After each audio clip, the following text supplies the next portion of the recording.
Hello everyone, welcome to EFA academy. मैं EV Sanju EFA academy में आपका पुनः स्वागत करता हूं। सबसे पहले मैं आपको उन सभी पहलुओं से अवगत करा देना चाहता हूं जो आप मॉड्यूल 3 में सीखने वाले हैं। सबसे पहले बेसिकली आज हम लोग इस मॉड्यूल 3 में स्ट्रेस स्ट्रेन कर्व और उससे संबंधित बहुत सारे तथ्यों के बारे में स्टडी करेंगे। सबसे पहले हम लोग जो स्ट्रेस स्ट्रेन डायग्राम से संबंधित जो proportional limit, elastic limit, upper yield point, lower yield point, ये सब क्या होते हैं, इन चीज़ों को समझेंगे। फिर इसमें जैसे यील्ड पॉइंट फिनोमेना या फिर स्ट्रेन हार्डनिंग, इनको मॉलिक्यूलर लेवल में समझने की आवश्यकता पड़ती है और इसको हम लोग खूबसूरती से समझने का प्रयास करेंगे। आगे जैसे एक साइंटिस्ट थे सर बॉचिंगर, उनके द्वारा जो किया गया एक्सपेरिमेंट था उसको भी समझेंगे और उससे फिर हम लोग सीखेंगे कि स्ट्रेन एजिंग फिनोमेना क्या होता है, बॉचिंगर इफेक्ट क्या होता है। सिमिलरली जब स्ट्रेस स्ट्रेन डायग्राम हम लोग देखेंगे ही तो उसमें हम लोग समझने का प्रयास करेंगे कि जो इंजीनियरिंग कर्व होता है और ट्रू कर्व, इसमें क्या डिफरेंस होता है। फिर जो सबसे इम्पॉर्टेंट चीज़ जो मैं पढ़ाते आ रहा हूँ, यंग्स मॉडुलस ऑफ इलास्टिसिटी, उसके बारे में आज डिटेल वे में उसको अलग अलग पर्सपेक्टिव में हम लोग समझने का प्रयास करेंगे। और साथ ही जो stress strain curve for various other metals भी हम लोग स्टडी करेंगे।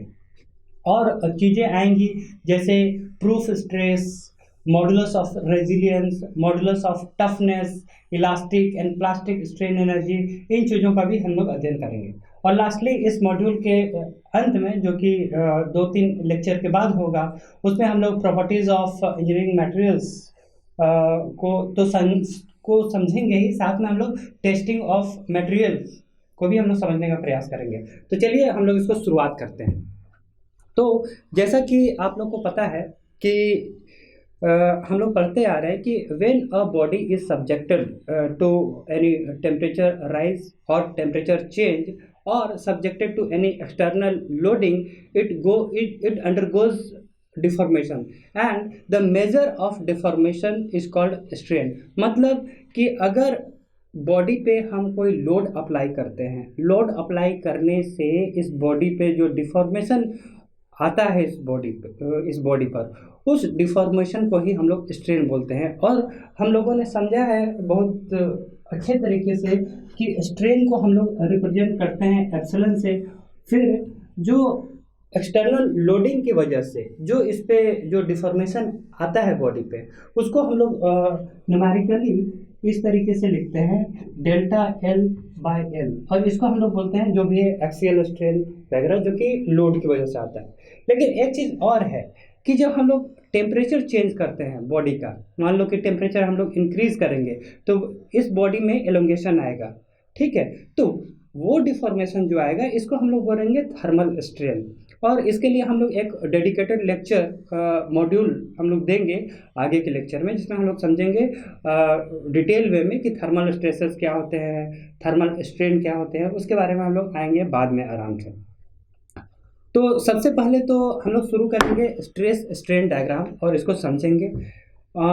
तो मैं याद दिलाना चाहता हूँ कि आप लोगों ने जो सेकेंड ईयर में पढ़ा होगा या एक्सपेरिमेंट किया होगा, जिसमें यूनिवर्सल टेंसाइल टेस्ट मशीन में आप लोगों ने एक टेस्ट कंडक्ट किया होगा। इसमें क्या किया था कि एक स्पेसिमेन लिया था माइल्ड स्टील का, ठीक है। इस माइल्ड स्टील का स्पेसिमेन पे आपने इसको जो यूनिवर्सल टेंसाइल टेस्ट मशीन है, जिसको यूटीएम मशीन भी बोलते हैं हम लोग, उस पे ले जाके इस पे ग्रेजुअली आपने लोड को इंक्रीज किया था। एक सेटअप, बेसिक सेटअप मैं बना देता हूँ किस तरीके से आपने एक्सपेरिमेंट किया था, उसी से सारी चीज़ें खुलते चले जाएंगी। तो आपका कुछ इस तरीके का सेटअप था, जिसमें आपने जो भी यहाँ पर इस तरीके से उसका एक जॉज था, जिसपे आपने जो मटेरियल जो हम लोग टेस्ट करने वाले हैं, जो टेस्ट पीस है, इसको आपने इस तरह से माउंट किया था। फिर इसको मशीन में इस तरीके से अरेंजमेंट था कि आप इसको इस तरीके से इसको माउंट कर देते हैं इस टेस्ट पे इसको, फिर इसको स्टैटिक लोड आप अप्लाई करते हैं, जो भी हाइड्रोलिक लोड होता है उसको ग्रेजुअली आप मतलब इसको खींचते हैं इस मटेरियल को। उसके बाद ये जो मान लो कि ये यूटीएम मशीन है, ओके। तो जब आप ग्रेजुअली इसको इस पे लोड आप इंक्रीज करते हैं इस पे, तो क्या होता है कि इस मशीन पे एक जो प्लॉटर लगा होता है, आपने किया होगा, उसमें क्या होता है साइड में एक प्लॉटर मतलब इसमें एक सेटअप होता है जिसमें आप पेपर लगाते हैं और पेपर में और मशीन में वो एक पेंसिल या पेन आप ऐसे लगाते हैं। तो जो भी यहाँ एक्सपेरिमेंट कंडक्ट होता है, लोड वर्सेस जो इसमें जो डिफॉर्मेशन आता है स्ट्रेन, इसका ग्राफ वो मशीन आपको इस तरीके से कुछ दे देता है, इस तरीके का कुछ जो भी इस तरीके का एक ग्राफ आपको मिल जाता है और मटेरियल फेल करता है और उस पर आपका होता था ये स्ट्रेन और ये होता है स्ट्रेस। इसी ग्राफ के बारे में जो आपने यूनिवर्सल टेंसाइल टेस्ट मशीन पे जो कंडक्ट किया था, इसी ग्राफ के बारे में हम लोग डिटेल में स्टडी करेंगे, ओके। तो सबसे पहले बात तो ये है कि हम लोग ये माइल्ड स्टील का हम लोग सैंपल लिए। माइल्ड स्टील का सैंपल क्यों लिए? क्योंकि various other material follows the same characteristics as the mild steel, ये जो करता है सेम, इसीलिए हम लोग माइल्ड स्टील के सैंपल पे एक्सपेरिमेंट करते हैं और उससे जो स्ट्रेस स्ट्रेन डायग्राम यहाँ हम पहले उससे मैं दिखा देता हूँ कि स्ट्रेस स्ट्रेन डायग्राम किस तरीके का होता है। फिर हम लोग एक एक करके एक एक परत दर परत हम लोग खोलते जाएंगे उस कर्व के बारे में, ठीक है। तो सेम ग्राफ जो यहाँ मिला था उस ग्राफ को हम लोग जूम करके बड़ा करते हैं।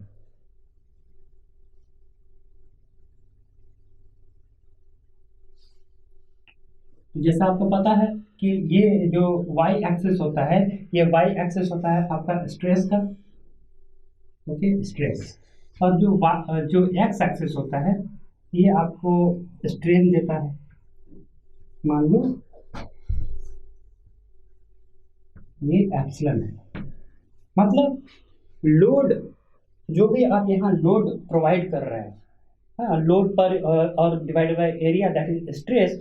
तो स्ट्रेस का जो वैल्यू लेवल जैसे जैसे इंक्रीज करेगा वैसे वैसे स्ट्रेन में जो वेरिएशन होगा, तो load versus stress versus strain का जो ग्राफ होगा वो हम लोग यहाँ प्लॉट करेंगे। तो सबसे पहले मैं बिल्कुल बेसिक तरीके से आपको समझाता हूँ, फिर उसको हम लोग टेक्निकल वे में समझेंगे। तो जैसे आपने ये माउंट किया मशीन पे, अब आप ग्रेजुअली स्टैटिक लोडिंग जिसको बोलते हैं, मतलब जो आपका लोड वेरिएशन होगा वो बहुत स्लो होगा। स्लोली जब आप लोड अप्लाई करना शुरू करते हैं उस मटेरियल पे, तो क्या होगा, लोड आप बढ़ा रहे हैं, स्ट्रेन और लोड जैसे जैसे बढ़ेगा बॉडी में डिफॉर्मेशन भी आएगा, ओके। तो इस तरीके से लोड हम बढ़ा रहे हैं, डिफॉर्मेशन भी आ रहा है। तो इस तरीके से करते करते करते करते करते करते अब मान लो कि कोई पॉइंट है यहाँ पर, ए पॉइंट है मान लो, ठीक है। ये ए पॉइंट क्या है, ये ए पॉइंट मतलब यहाँ से जैसे जैसे हम लोड अप्लाई करते जा रहे हैं उतना ही स्ट्रेन भी बढ़ता ही जा रहा है। मतलब अप टू पॉइंट ए जिसको कि हम लोग प्रोपोर्शनल लिमिट करेंगे, मतलब स्ट्रेन जो बॉडी में डेवलप होगा that is proportional to the stress which is acting on the body, clear. तो ये पॉइंट मिला और मतलब इस पे जितना हमको स्ट्रेन मिले, मतलब लोड जितना अप्लाई करेंगे उसके प्रोपोर्शन में बॉडी में उतना ही स्ट्रेन आएगा। दूसरे शब्दों में कहें तो ये बोल सकते हैं strain produced in the body is directly proportional to stress which is producing that strain, clear. और हम लोग ने समझा है कि यही कुछ नहीं था, आपका हुक्स लॉ था।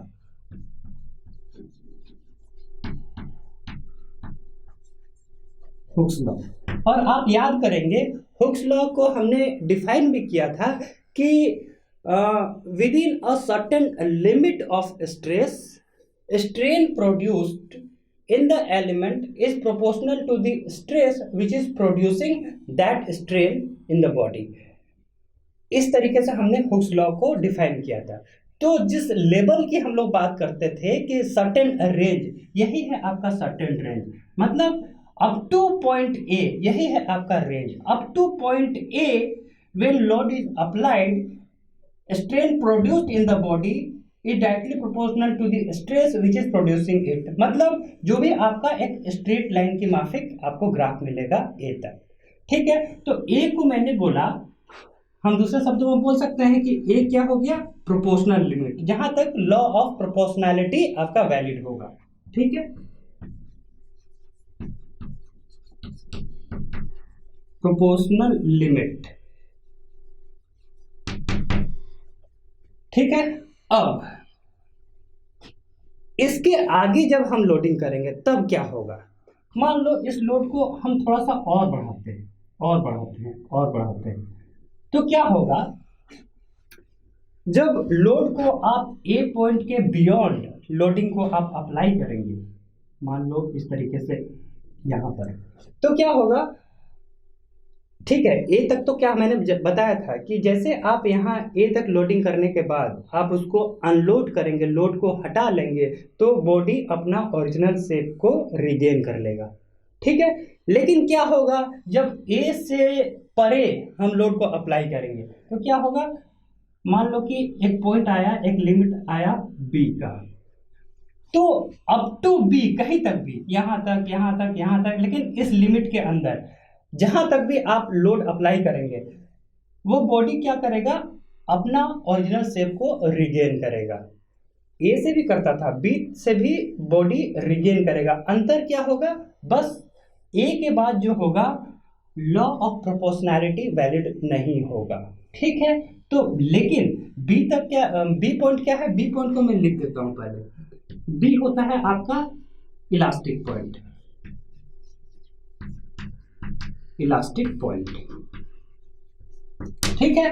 मतलब बी पॉइंट तक अगर आपने लोडिंग किया, लोडिंग करने के बाद आप लोड को रिमूव करेंगे तो बी पॉइंट से भी बॉडी अपना ओरिजिनल शेप पे आ जाएगा, रिगेन कर लेगा, किसी तरीके का उसमें रेसिडुअल स्ट्रेन स्टोर नहीं होगा, ठीक है।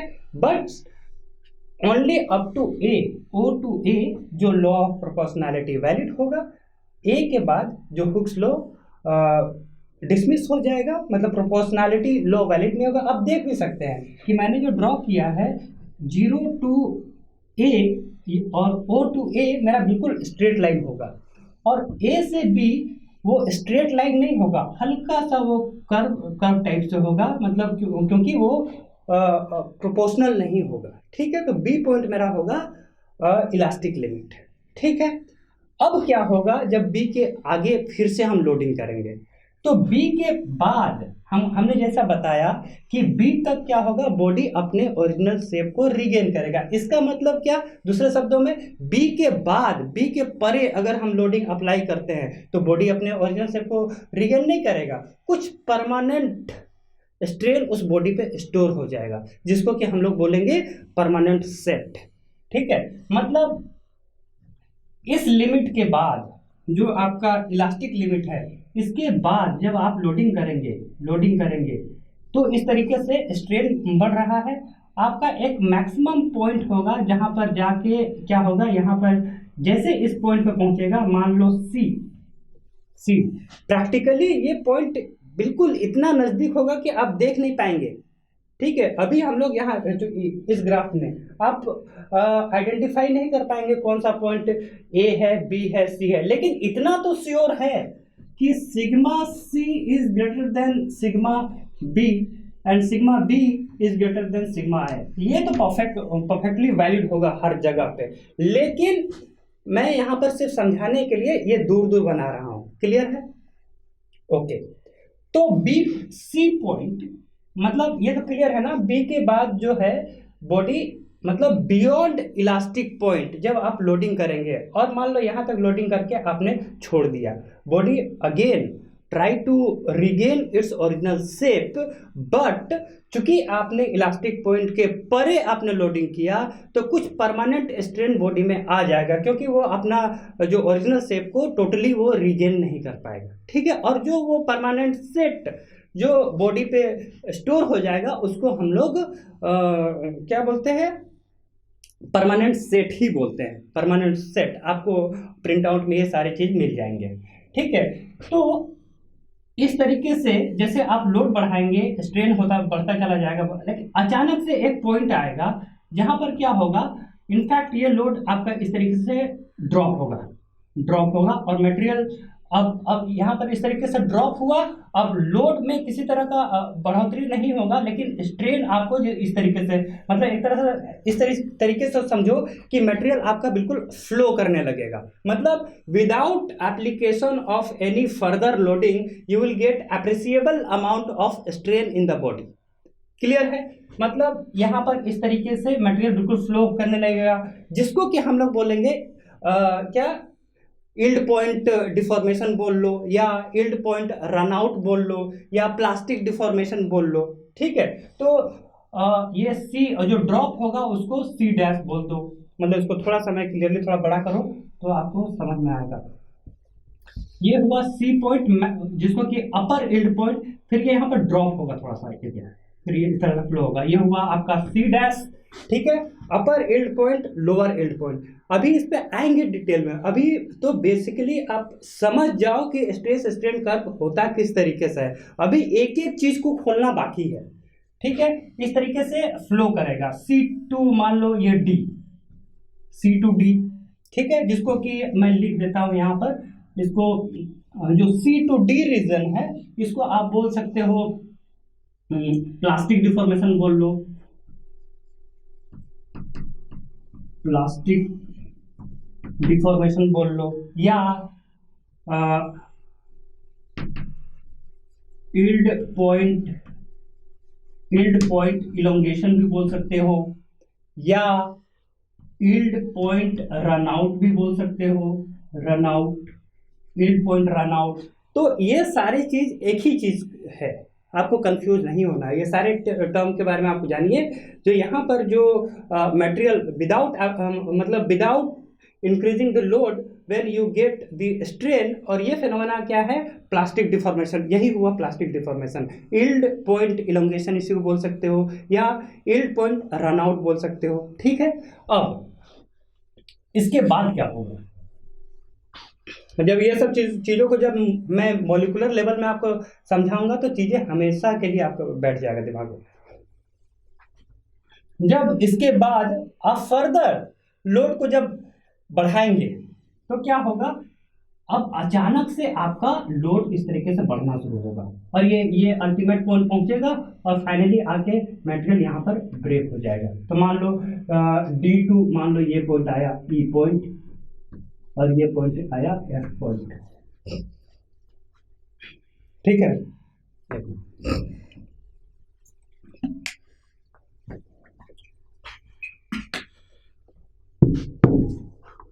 ठीक है जी। तो C डैश टू D आपका क्या हुआ, प्लास्टिक डिफॉर्मेशन। अच्छा, ये जो रीजन होता है ये, इसको बोला जाता है क्या, स्ट्रेन हार्डनिंग या कोल्ड वर्किंग। वो क्या है अभी समझ में आएगा आपको। इसको बोला जाता है रीजन ऑफ स्ट्रेन हार्डनिंग, और इसको लोग स्ट्रेन सॉफ्टनिंग भी बोल लेते हैं, यहां से इधर स्ट्रेन सॉफ्टनिंग।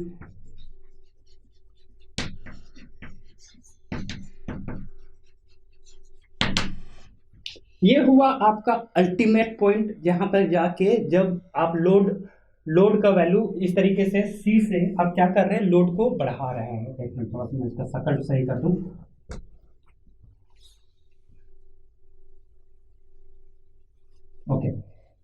ओके, हाँ। तो जैसे जैसे अब D के बाद, मतलब जैसे प्लास्टिक फ्लो हो गया मटेरियल पे, फिर आप लोग लोड बढ़ा रहे हैं। लोड अचानक से लोड ज़्यादा बढ़ाना पड़ेगा आपको, और कितना बढ़ाएंगे, एक कुछ तो लिमिट होगा ना, जो मटेरियल का एक कैपेसिटी होगा। जैसे उस कैपेसिटी के परे, बियॉन्ड आप लोडिंग अप्लाई करने लगेंगे तो यहाँ पर जाके मटेरियल नेक करने लगेगा या वहाँ वॉइड क्रिएट होने लगेगा। मतलब क्या है, मतलब आपका जो इनिशियल जो पीस था, जो टेस्ट पीस आपका इस तरीके का था, नेकिंग करने लगेगा। नेकिंग मतलब इस तरीके का ये हो जाएगा,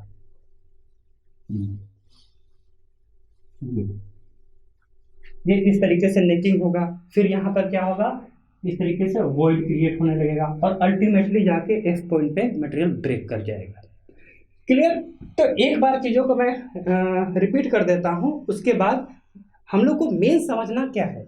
ये सब तो ये बिल्कुल सिंपल है, ये आपका प्रोपोर्शनल लिमिट है, ये इलास्टिक लिमिट है, ये अपर। हम लोग को समझना है बेसिकली ये रीजन, इसको अच्छे से समझना है कि यहाँ हो क्या रहा है, और इसको समझने के लिए थोड़ा सा मॉलिक्यूलर लेवल पे हम लोग को जाना पड़ेगा। और बहुत सिंपल है, आप विश्वास मानिए, एक बार आप देखेंगे बिल्कुल चीज़ें बिल्कुल क्लियर हो जाएंगी। बाकी तो आपका बना हुआ है, इसमें एक एक चीज़ लिखा हुआ है जो मैं एक्सप्लेन कर रहा हूँ, तो आपको चिंता करने की जरूरत नहीं है। इसलिए मैं नोट्स नहीं लिखा रहा हूँ। जितना देर में मैं आपको नोट्स लिखाऊंगा उतना देर में बहुत सारे जो होता है वैल्यूएबल चीज़ मैं आपको समझा दूँ, बाकी आप नोट्स में एक एक चीज़ आपको मिलेगा जो मैं पढ़ाऊँगा। ठीक है, तो जो पॉइंट ए था, मतलब मैं फिर शुरू से जाता हूँ। When a static load is applied in a specimen, हाँ, जब स्टैटिक लोड हम अप्लाई करते हैं इस पे, and that load is increased gradually at the beginning, elongation in the bar is proportional to the applied stress on that bar, okay, और वो up to point A तक ही वैलिड होगा। द रिलेशन ऑफ ये stress is directly proportional to strain, is directly proportional to stress which is producing that strain is valid only up to point A, और उसके बाद वो valid नहीं होगा। मतलब हुक्स लॉ मेरा 0 टू और O टू A मेरा वैलिड है, ठीक है। उसके बाद जब A के परे आप लोड अप्लाई करेंगे तो क्या होगा कि अब वो elastic proportionality hooks law valid नहीं होगा, लेकिन फिर भी अप टू पॉइंट B तक क्या होगा कि मटेरियल अपना ओरिजिनल शेप को रिगेन करेगा, क्योंकि B तक मेरा वो इलास्टिक बिहेवियर शो करता है, ठीक है।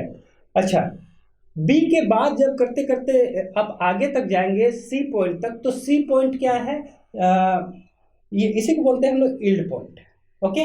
So the yield point is the point where you can get appreciable amount of strain in the body without further increase in your load, ठीक है। और यही होता है आपका क्या प्लास्टिक डिफॉर्मेशन, या जो भी मैंने टर्म बताया। अब हम लोग खोलते हैं यहाँ पर इसको। अब ये जो है ना, यहाँ पर ये पॉइंट है, yield point, upper yield point, lower yield point, इन चीज़ों को हम लोग डिटेल में समझते हैं। तो इसको हम हटा दें। हमको लगता है कि ये सारा जो एक्सपेरिमेंट है आपको क्लियर हो गया होगा, ठीक है। तो अब चीज़ों को बहुत ध्यानपूर्वक देखिए। तो आपको पता है कि there are millions of dislocation found in the real element. आप मतलब डिसलोकेशन क्या है? डिसलोकेशन एक तरह से डिफेक्ट आप बोलो, मतलब, और क्रिस्टल फ्लॉ, क्रिस्टल डिफेक्ट, मतलब किसी भी जो रियल मटेरियल आप जब लोगे, मतलब प्रैक्टिकली, वैसे तो हम आइडियल सिचुएशन हम जब स्टडी करते हैं वो अलग चीज़ है, लेकिन जब आप कोई प्रैक्टिकल सिचुएशन लोगे तो एक मटेरियल में मिलियंस ऑफ डिसलोकेशन साइट मिलेंगे। वो क्या होता है, जनरली क्या होता है कि जैसे आपने मटेरियल साइंस अभी नहीं पढ़ा है, लेकिन फिर भी कि जो मटेरियल होता है वो एटम से बना होता है, और हम बात कर रहे हैं माइल्ड स्टील का। मान लो माइल्ड स्टील का हमने सैंपल लिया है, तो माइल्ड स्टील में आपको पता है कि भाई उसमें फेरस एटम होता है और कार्बन एटम होता है। मेनली आपका फेरस एटम होता है, ठीक है। और जो कार्बन एटम तो बहुत कम होता है, मतलब 2% से भी कम, 2.1% एक्चुअली। जो जैसे कास्ट आयरन 4.1 या 4.3 के रेंज, अगल बगल का जो रीजन होता है वो आपका कास्ट आयरन होता है, लेकिन ये 0.5%, 0.6 अप टू 2% तक आपका स्टील का रेंज आता है। तो हम उसकी बात कर रहे हैं, मतलब कार्बन कंटेंट बहुत कम है इसमें। तो इसमें क्या होता है कि जब वो मान लो इस तरीके से होता है, देखो मैं बना लेता हूँ, 1 मिनट आप होल्ड करना। तब तक आप चीज़ों को देखो। आप जो आपके पास प्रिंट आउट है उसमें आप जो चीज़ मैंने एक्सप्लेन किया एक बार पढ़ते रहो, तब तक मैं ये डायग्राम ड्रॉ कर लेता हूँ।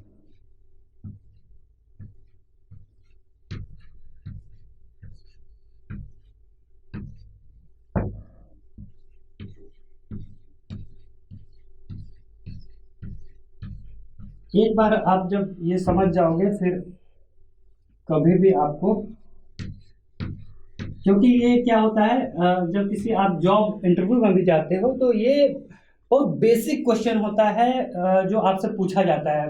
जैसे किसी भी जॉब इंटरव्यू में आपसे पूछा जा सकता है ये सब कुछ, वो क्वेश्चंस हैं जो जो कोई भी कभी भी कहीं भी आपसे पूछ सकता है, और आपने अगर इसको सही तरीके से जस्टिफाई कर दिया अपने आंसर को तो समझो कि आपका सिलेक्शन हो गया।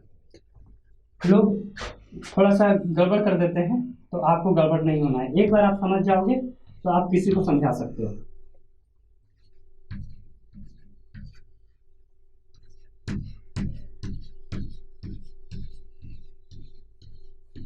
और हाँ ठीक है, एक मिनट ये बना देता हूँ।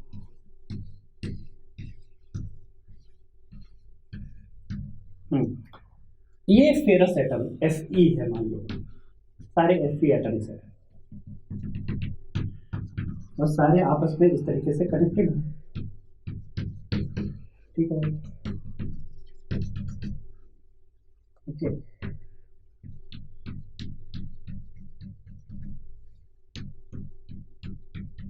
अब देखो आपको आपको मैंने बताया था कि डिसलोकेशन और जिसको कि जो मटेरियल डिफेक्ट बताया था, ये क्या हुआ कि एक इस तरीके से लेयर आ रहा है एटम्स का, आते आते मटेरियल यहाँ पर आके टर्मिनेट कर दिया और इस तरीके से यहाँ वॉइड क्रिएट हो गया।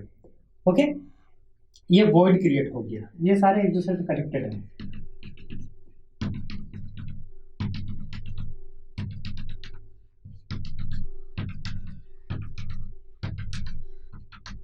तो यही है आपका डिसलोकेशन साइट, जिसको बोलेंगे वॉइड है, जिसमें कि एटम्स आके कहीं पर टर्मिनेट कर गया।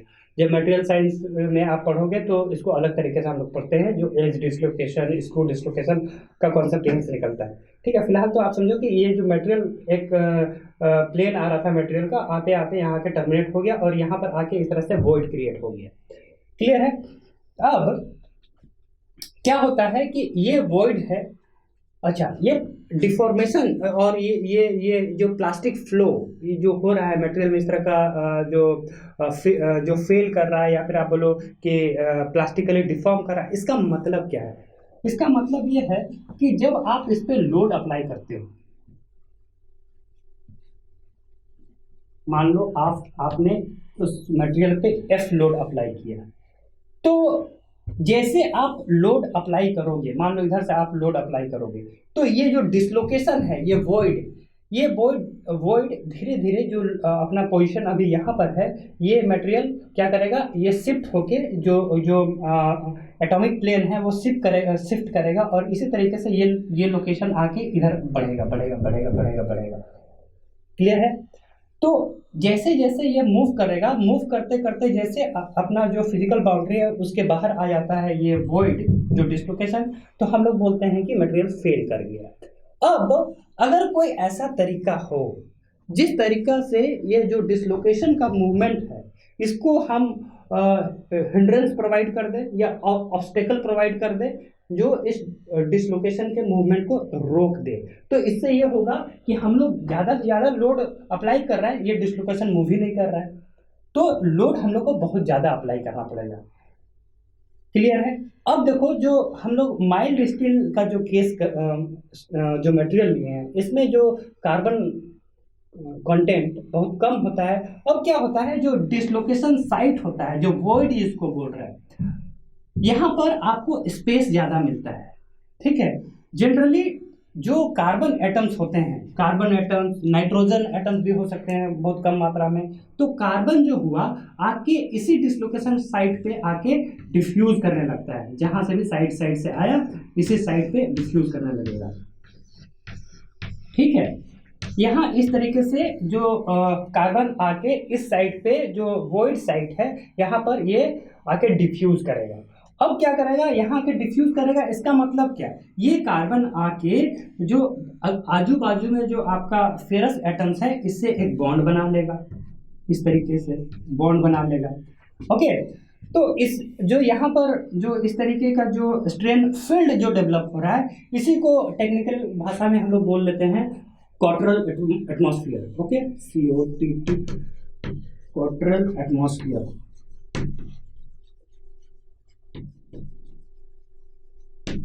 ठीक है, तो जब कार्बन एटम्स आके यहाँ डिफ्यूज करने लगेगा, डिफ्यूज करके जब फेरस एटम्स के साथ में उस तरीके से बॉन्ड बना लेगा, तो ये स्ट्रेन फील्ड जो डेवलप हुआ इसको हम लोग बोलते हैं क्वार्टरल एटमॉस्फेयर।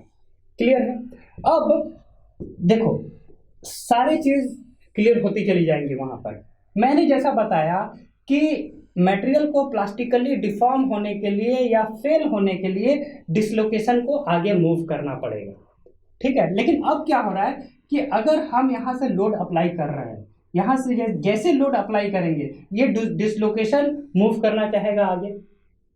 ठीक है, अब लेकिन यहाँ पर तो क्वार्टरल एटमॉस्फेयर क्रिएट हो रखा है स्ट्रेन फील्ड, इस स्ट्रेन फील्ड को ब्रेक करना पड़ेगा पहले। ठीक है, यही कारण है कि यहाँ पर यहाँ से जैसे आप लोड अप्लाई कर रहे हो, अप्लाई कर रहे हो, सी पॉइंट जैसे पहुंचा क्वार्टरल एटमॉस्फेयर टूटा फ्राक, और जैसे टूटा वो फ्राक से ये लोड आपका गिरता है जिसको कि आप लोअर एल्ड पॉइंट बोलते हो, C डैश। अपर एल्ड पॉइंट जहां पे ये क्वार्टरल एटमॉस्फेयर टूटा, फ्राक टूटा, और टूटने के बाद ये वो लोडिंग अचानक से C डैश गिर जाती है, C डैश। ओके, टूटने का मतलब क्या है? मतलब ये है कि एक मिनट, एक लेयर में यहाँ और बना देता हूं।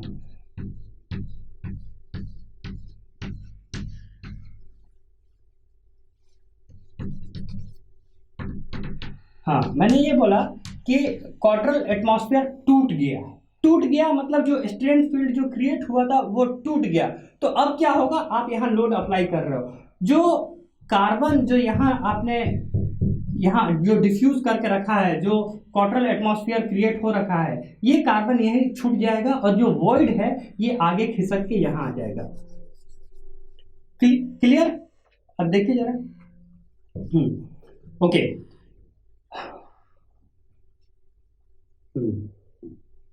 ठीक है, तो अब क्या हुआ, जैसे क्वार्टरल एटमॉस्फेयर टूटा मतलब कार्बन एटम पीछे छूट गया और जो यहाँ पर वॉइड जो था ये आगे खिसक गया। ठीक है, चूंकि ये माइल्ड स्टील का केस है, इसमें कार्बन कंटेंट बहुत कम होता है, अब इधर कोई एक्स्ट्रा कार्बन है नहीं, मतलब अब जो डिसलोकेशन का जो मैंने शुरुआत में बोला कि डिसलोकेशन का जो मूवमेंट है उस मूवमेंट को हमको हिंडर करना है, ऑब्स्टेकल प्रोवाइड करना है, तो क्या होगा, मटेरियल का स्ट्रेंथ बढ़ेगा। लेकिन अब तो क्या हुआ, डिसलोकेशन जब एक बार क्वार्टरल एटमॉस्फेयर टूट के आगे बढ़ गया, अब इसके मूवमेंट में किसी तरीके का कोई ऑब्स्ट्रक्शन नहीं मिलेगा, अब ये स्मूथली आगे फ्लो करेगा।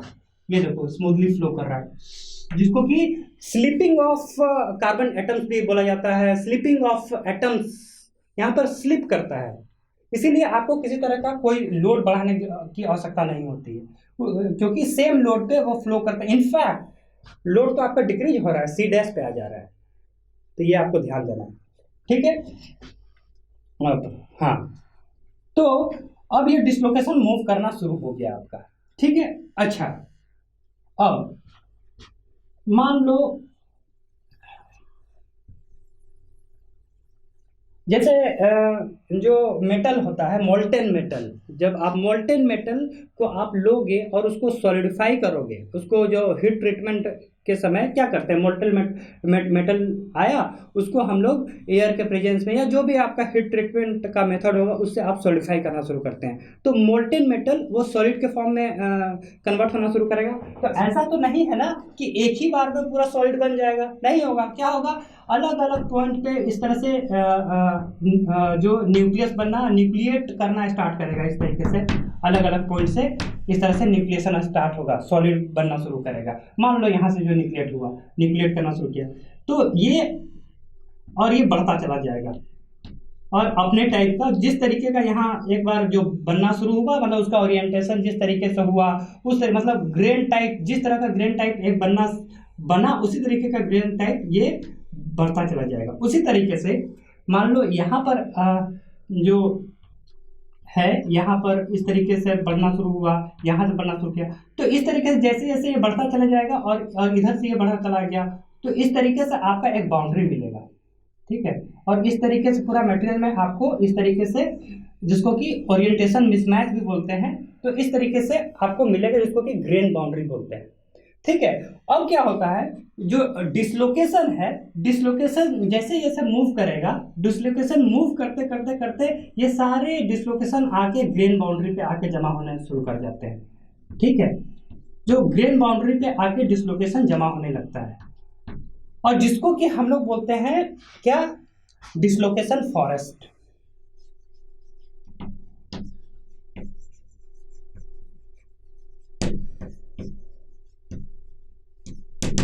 ओके, तो जो जैसा कि मैंने बताया कि डिसलोकेशन मूव करते करते करते करते, क्योंकि ये तो भाई मिलियंस में होता है, ठीक है, तो वो डिसलोकेशन, सारे डिसलोकेशन आके ग्रेन बाउंड्री पे आके जमा कर होने शुरू हो जाते हैं।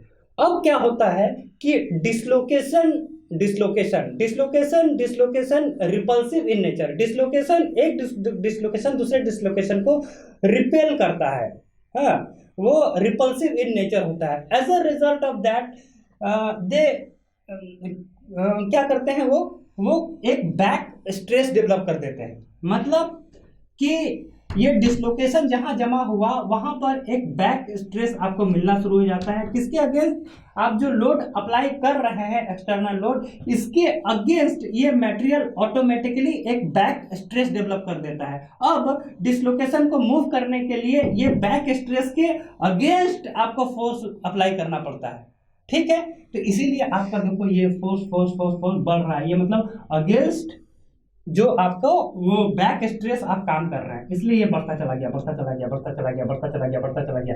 लेकिन कब तक, इसका भी तो एक लिमिट है ना, मटेरियल का भी तो एक लिमिट है ना, उस लिमिट तक जैसे पहुंचेगा मटेरियल अब सस्टेन नहीं कर पाएगा, अब वो नेकिंग स्टार्ट हो जाएगा, मटेरियल नेकिंग स्टार्ट हो जाएगा, और वहां पर इस तरीके से आप देखोगे वॉइड क्रिएट होना शुरू हो जाएगा, और अल्टीमेटली आके इस तरीके से ब्रेक कर जाएगा। यहाँ पर ये भी समझेंगे, ये इंजीनियरिंग ग्राफ है, हम लोग को ट्रू ग्राफ भी समझना है क्या होता है, ओके।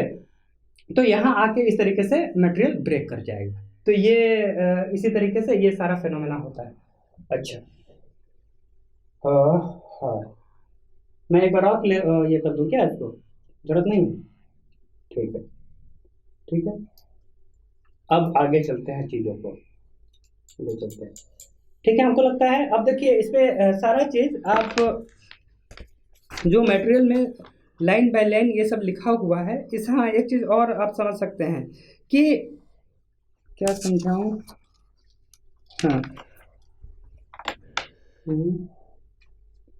खैर,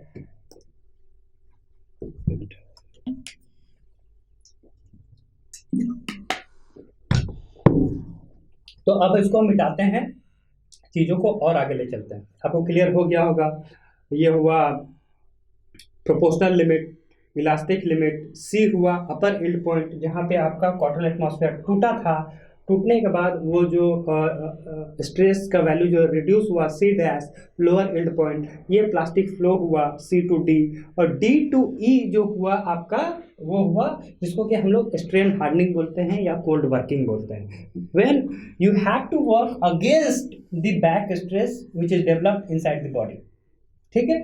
तो ये स्ट्रेन हार्डनिंग का एरिया हुआ, यहाँ पर जाके उस तरह से नेकिंग होना शुरू हो जाता है मटेरियल, और अल्टीमेटली आके यहाँ आके ये ब्रेक कर जाते हैं मटेरियल, ठीक है।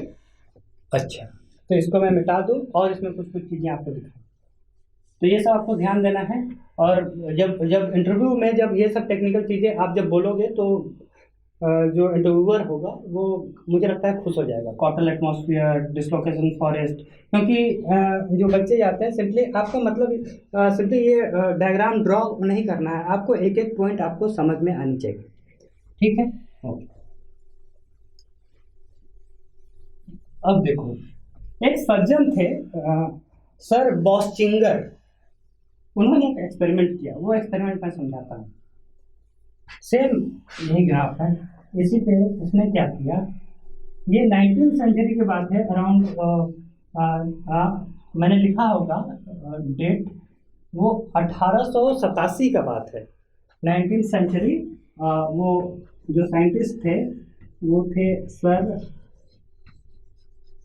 बॉस्चिंगर,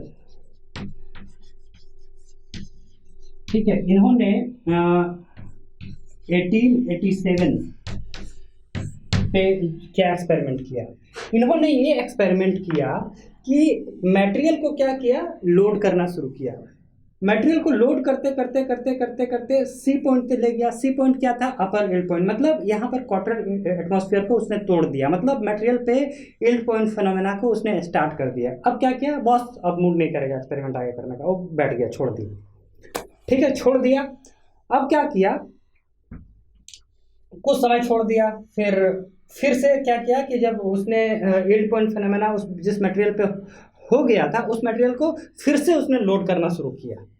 तो फिर से जब उसने लोड करना शुरू किया तो पता चला कि भाई, मतलब कहने का मतलब क्या था कि यहाँ जब तक ये प्लास्टिक डिफॉर्मेशन के बाद उसने क्या किया, बॉडी को अनलोड कर दिया, इस तरीके से अनलोड कर दिया, ये अनलोडिंग है, ठीक है। यहाँ पर इसने आके अनलोडिंग किया। तो जैसा कि आपको पता था कि बी पॉइंट तो इलास्टिक पॉइंट है, कि मतलब बी तक आप कुछ भी लोडिंग करोगे ये अपना ओरिजिनल शेप को रिगेन कर लेगा, मतलब मटेरियल में किसी तरह का कोई स्ट्रेन स्टोर नहीं होगा, कोई परमानेंट सेट स्टोर नहीं होगा।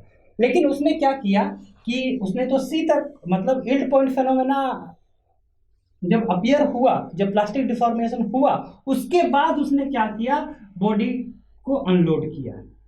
तो जाहिर सी बात है कि लोड अनलोड किया मतलब लोड जीरो कर दिया, लेकिन उसमें ये परमानेंट सेट तो आ ही जाएगा ना, ठीक है, क्योंकि ये यील्ड पॉइंट के मतलब इलास्टिक पॉइंट के बहुत परे तक इसने लोडिंग किया था, तो ये तो आपका परमानेंट सेट, इसी को बोला जाता है परमानेंट सेट, ठीक है, ये तो आ ही जाएगा परमानेंट सेट। फिर क्या किया इसने अनलोड किया, उसका कुछ समय के बाद, ज़्यादा समय के बाद नहीं, कुछ समय के बाद इसने लोड करना शुरू किया। जब लोड करना शुरू किया तो ये देखता है कि भाई अब जो मटेरियल को जब दोबारा वो लोड करता है तो पता चलता है कि जो ये रीलोडिंग हो गया, फिर से ये मैं सफेद लाइन से कर रहा हूँ, ये रीलोडिंग में वो देखता है कि भाई अब तो किसी तरीके का वो जो upper yield point lower yield point का फिनोमेनन नहीं होता है, और वो जो मटेरियल है सेम पाथ को फॉलो करता है, ठीक है। क्यों? क्योंकि ऑलरेडी आपका जो क्वार्टरल एटमॉस्फेयर उस अरे इसको मैंने मिटा दिया, आपको है, आपको याद होगा, आपके फिगर मतलब पीडीएफ में भी बना है, ठीक है।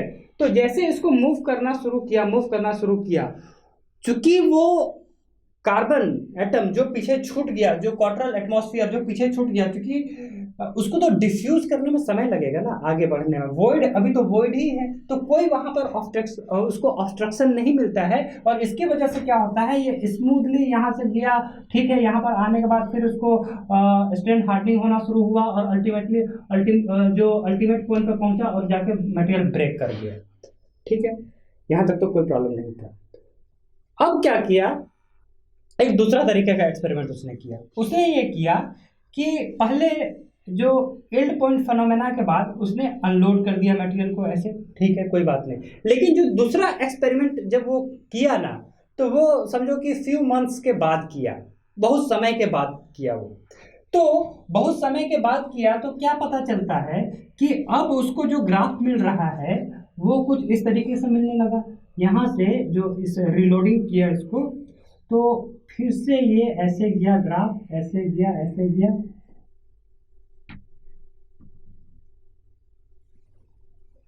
हाँ, अब आपका ग्राफ ऐसा हो गया, मतलब जो अपर यील्ड पॉइंट, हाँ, ये हुआ ultimate point,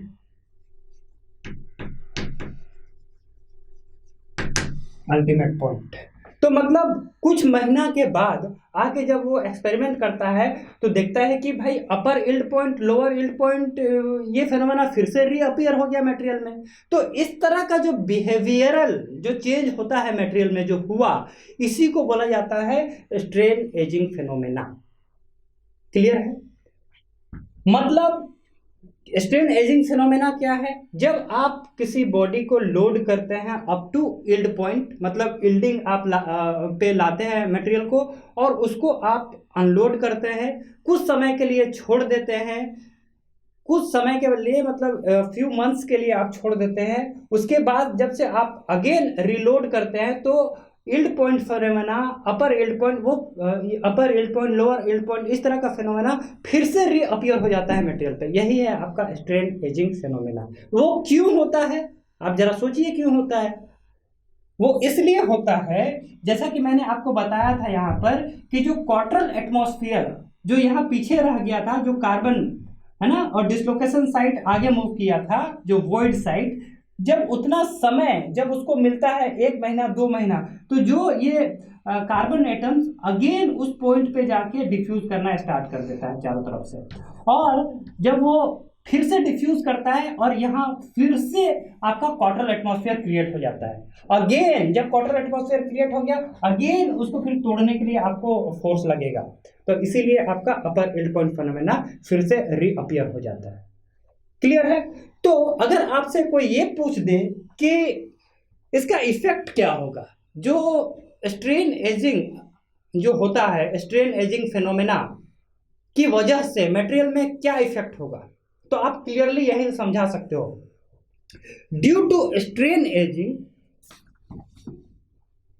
upper yield point, lower yield point, देखो पहले अपर यील्ड पॉइंट ये था, लोअर यील्ड पॉइंट ये था, और अल्टीमेट जो पॉइंट था ये था ई पॉइंट।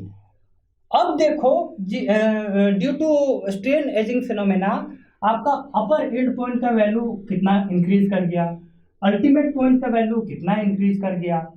ठीक है, मतलब ड्यू टू स्ट्रेन एजिंग आपका upper yield point, ultimate point gets increased, but एक चीज आपको ध्यान देना है, वो तो इंक्रीज हो रहा है, बट ये चीज देखो एट द कॉस्ट ऑफ, पहले जो आपका स्ट्रेन होता था इनिशियल कंडीशन में, आपको टोटल, यही है आपका टोटल मटेरियल फेलियर के पहले जितना डिफॉर्मेशन हो रहा है, यही टोटल स्ट्रेन है, टोटल।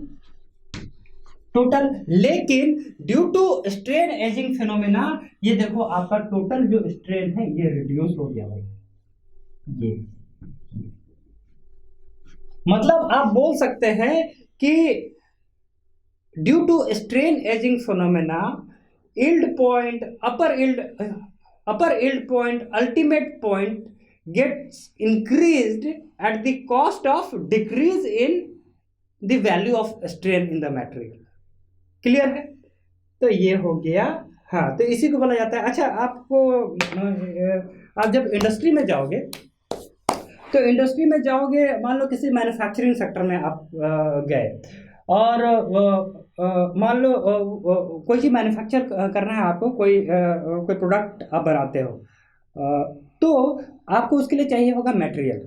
ठीक है, आप सप्लायर के पास जाते हो और सप्लायर से आप परचेज करने के लिए जाते हो मटेरियल, और जैसे आप जाकर परचेज करते हो मटेरियल, तो सप्लायर बोलता है कि भाई ये रहा आपका मटेरियल, लेकिन आप ध्यान देना कि इस मटेरियल से जो आपको प्रोडक्ट बनाना है, वो प्रोडक्ट आप एक समय देता है, एक निश्चित अवधि वो आपको प्रदान करता है कि इस अवधि में आपको वो मटेरियल बना लेना है, अदरवाइज आपका मटेरियल खराब हो जाएगा, आप नहीं बना पाएंगे। तो इतना समय में आपको बना लेना है। वो समय क्या दे रहा है? वही, वो समय जो है ना, वही स्ट्रेन एजिंग टाइम है। ठीक है ना? मतलब अगर फॉर एग्जांपल बोला कि भाई ये 6 महीना में आपको बना लेना है, अगर 6 महीना में आप उस समय पे वो क्या करता है, क्या करके देता है मटेरियल को आपको वो जब वो मटेरियल प्रोवाइड करता है, उस मटेरियल पे वो जो भी कर सकता है, मतलब रोलिंग कर सकता है, सरफेस रोलिंग कर सकता है, या दूसरा मेथड से आपका जो क्वार्टरल एटमॉस्फेयर जो मटेरियल पे है उसको ब्रेक करके, क्वार्टरल एटमॉस्फेयर को ब्रेक करके, मतलब आप जो यील्ड पॉइंट फिनोमेना है उसको ब्रेक करके वो मटेरियल आपको दे रहा है। ठीक है, ताकि जब आप उसका मशीनिंग करेंगे तो स्मूथ मशीनिंग होगा, अदरवाइज इस कंडीशन में वो मटेरियल को आप मशीनिंग नहीं कर पाएंगे, ना ही उस तरीके का प्रोडक्ट आप बना पाएंगे। इसीलिए वो एक स्ट्रेन एजिंग टाइम प्रोवाइड करता है आपको। क्लियर है? ओके। और इसमें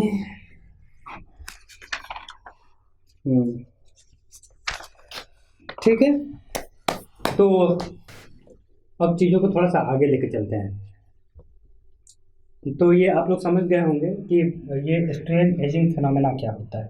ठीक है। अब जो हमेशा पूछा जाता है, मतलब जनरली आपको देखिए, अब जब कोई साक्षात्कार या इंटरव्यू में जब आप जाओगे तब ये सब पूछा जाता है। तो आप मतलब इंजीनियरिंग कर्व क्या होता है, ट्रू कर्व क्या होता है, इसके बारे में समझते हैं। इसको पहले कुछ कुछ चीज़ को मैं साफ कर देता हूँ इसी में।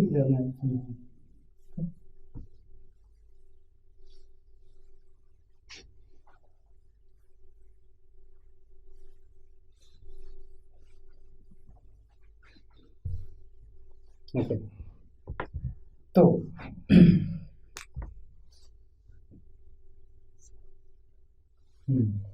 तो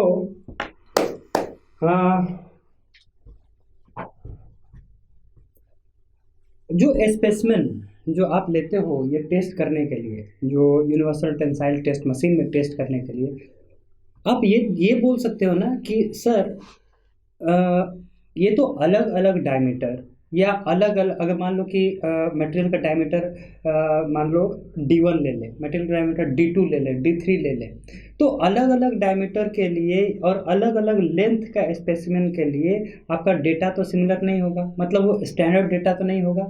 तो क्या किया जाता है, एक स्टैंडर्ड टेस्ट पीस लिया जाता है, उसका स्टैंडर्ड डायमीटर लिया जाता है, स्टैंडर्ड लेंथ लिया जाता है। लेकिन ये सब चीज़ों के बारे में हम लोग बाद में आएंगे। उससे पहले आप देखो कि जो स्ट्रेस क्या होता है। स्ट्रेस होता है फोर्स पर यूनिट एरिया, है ना। जो स्ट्रेस जिसको कि आप सिग्मा बोलते हो, ये होता है भाई फोर्स, मान लो फोर्स पर यूनिट एरिया, या इसको मैं P लिख देता हूँ। Okay, P for per unit area. आपका स्पेसिमेन क्या था, आपका स्पेसिमेन ये था, ठीक है, जो भी है ये था आपका स्पेसिमेन। अब जरा इसको समझो, जो स्ट्रेस आप कैसे कैलकुलेट कर रहे हो। एक तो हुआ कि इसका जो डायमीटर हुआ या जो भी डायमीटर या एरिया मान लो ये ओरिजिनल एरिया A0 था, मतलब जब आपने जो टेस्ट परफॉर्म किया उससे पहले आपने मेजर किया एरिया A0, ठीक है। तो यहाँ पर क्या होगा, फोर्स जो आपने अप्लाई किया P अमाउंट का force divided by A0 original area. हाँ, तो एक तो ये हो सकता है, ठीक है। तो इसको बोला जाता है जब आप ओरिजिनल एरिया लेते हो। और दूसरा तरीका हो सकता है एरिया लेने का कि जैसे जैसे आप लोड अप्लाई करोगे और जब वो मटेरियल में नेकिंग स्टार्ट होगा, मतलब मटेरियल जो हो रहा है आपका, अब धीरे धीरे जैसे जैसे आप लोड अप्लाई करोगे धीरे धीरे वो डिफॉर्म होना शुरू होगा इस तरीके से। तो जैसे जैसे लोड आप बढ़ाते जाओगे जो एरिया इस तरीके से घटता चला जाएगा। तो मतलब किसी पर्टिकुलर इंस्टेंट पे वो उसका एरिया क्या होगा, मान लो ये जिसको कि आप ट्रू बोल दो 80।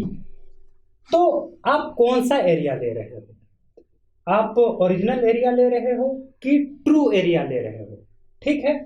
जब आप ओरिजिनल एरिया लोगे तो load divided by original area, और जब आप ट्रू लोगे तो ये हो जाएगा load divided by true area, ठीक है।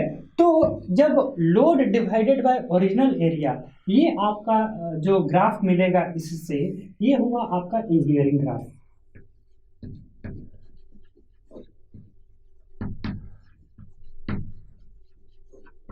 Engineering stress strain curve. और जब आप इस तरीके से जो एरिया जो हर एक क्षण बाय क्षण जो चेंज होते जाएगा, उस एरिया को लेके जब आप कैलकुलेट करोगे तो ये होता है जो आपको ग्राफ मिलेगा उसकी वजह से इससे, तो ये होगा आपका ट्रू स्ट्रेस स्ट्रेन कर्व। अच्छा, ये क्लियर हो गया। अब जरा ग्राफ देखो, ये जो आपने लिया है ये आपका है इंजीनियरिंग ग्राफ, ये जो है आपका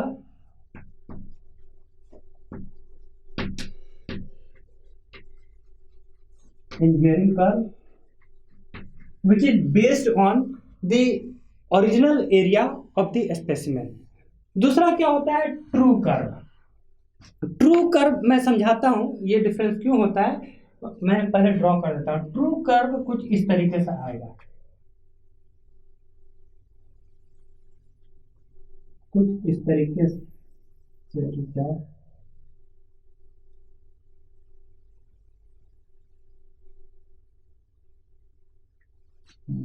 इस तरीके से, और ये आकर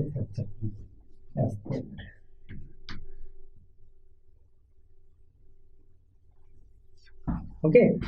तो ये हुआ आपका true curve.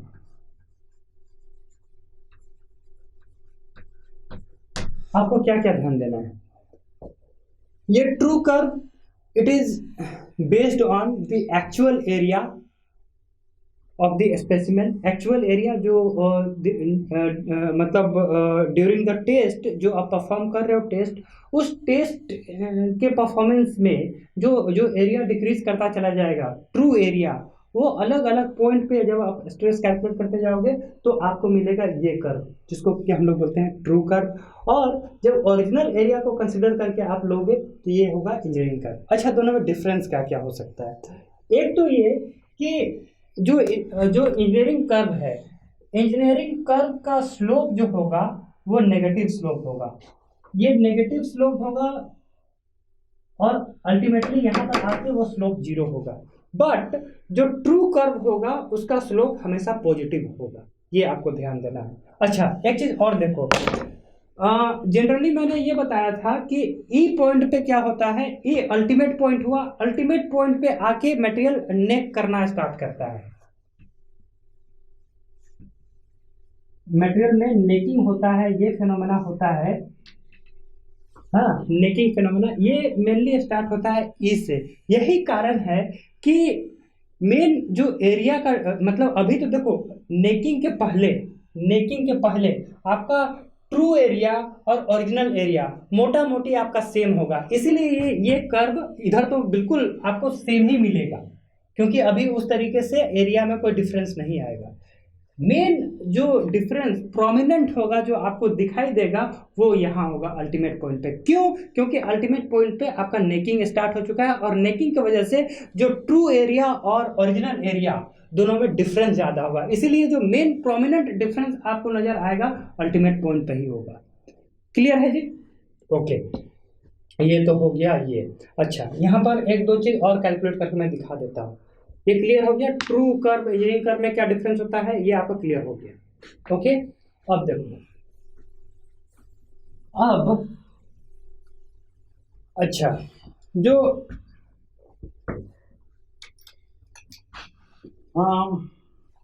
engineering stress which is represented as sigma naught is equal to load P divided by original area A naught.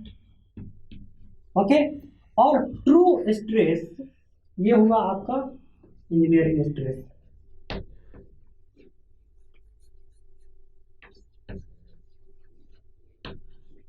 Engineering stress और ये हुआ ट्रू स्ट्रेस. ट्रू स्ट्रेस क्या था? Sigma T is equal to P by 80. कहीं कोई दिक्कत नहीं है, ये जो इंस्टेंटेनियस वैल्यू है आपने वहां लिया है. अच्छा देखो, जो अभी तक जो इंजीनियरिंग स्ट्रेन कैलकुलेट करने में आपको कोई दिक्कत नहीं है. इंजीनियरिंग जो एप्सिलॉन आप करते हो वो करते हो सिंपली. जो इंजीनियरिंग स्ट्रेन जो होता है वो आप लिखते हो change in length bye original length. यहाँ कहीं कोई दिक्कत नहीं. ये बात करते हैं हम लोग इंजीनियरिंग स्ट्रेन के केस में. बट जो ट्रू स्ट्रेन है, determination of true strain is a very complex task. इतना आसानी से वो कैलकुलेट नहीं होता है. True strain is defined as the summation of the incremental strain that occurs throughout your test.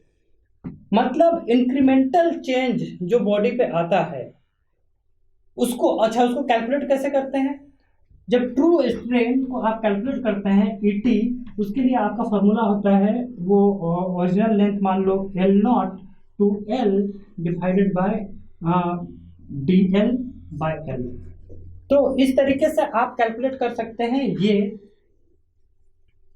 ये हुआ आपका ट्रू स्ट्रेन। आपका ये ऑब्जेक्टिव वगैरह में आ सकता है ट्रू। फाइनली इसको आप लिख सकते हो थोड़ा सा ये करके, ET इज इक्वल टू क्या होगा, ln L divided bye L not.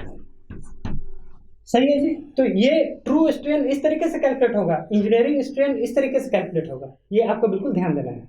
Okay okay, ये सारा आपका नोट्स में है वैसे, है ना।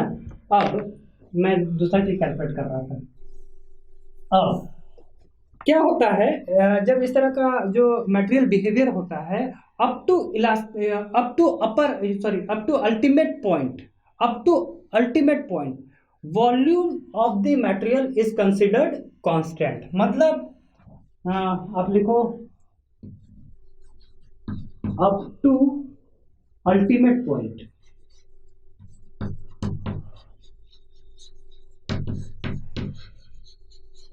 अप टू अल्टीमेट पॉइंट क्या होता है, volume is equal to constant. क्या मतलब, इसका मतलब ये हुआ कि volume of the material, original volume क्या था, original area into original length, ठीक है, is equal to true area into true length. Okay, clear है ना। ओके, अब थोड़ा सा इसको हम लोग रीअरेंज करते हैं। तो ये हम लोग का क्या हो जाएगा, A0 L0 AT। अच्छा, ये क्या लिख सकते हैं भाई,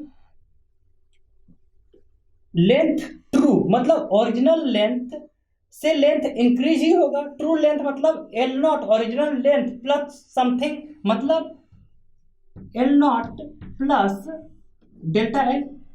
लिख सकते हैं क्या, ऐसे लिख सकते हैं। ओके, अब जरा एक काम करो, 80 को हम लोग ओके 80 को रहने दो, इसको इधर ले आओ।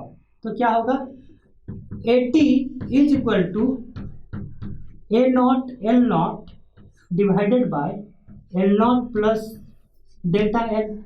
कोई दिक्कत नहीं है। अब L0 को जरा डिवाइड कर दो, तो ये हो जाएगा A0 डिवाइडेड बाय L0, नीचे आ जाएगा तो ये हो जाएगा 1 plus delta L bye L0, जो आपका original length, change in length bye original length, यही था आपका इंजीनियरिंग स्ट्रेन। ठीक है, ओके। तो ये फाइनली आपका निकल जाएगा। So AT will be equal to A0 divided by 1 plus epsilon not, engineering strain. कोई दिक्कत नहीं है। ओके, अब जरा एक काम करो, 80 को हम पुट करते हैं यहाँ से, क्या होगा भाई, कुछ फायदा हो सकता है क्या, T बाई A0। ओके, देखते हैं। अब ये जो ट्रू स्ट्रेस वाला फॉर्मूला है, इसमें जरा पुट करो क्या होता है, sigma T is equal to P by 80 की जगह पे मैं डाल दूं ये A0 और ये चला जाएगा ऊपर। ओके, ये हो जाएगा 1 प्लस एप्सिलॉन नॉट।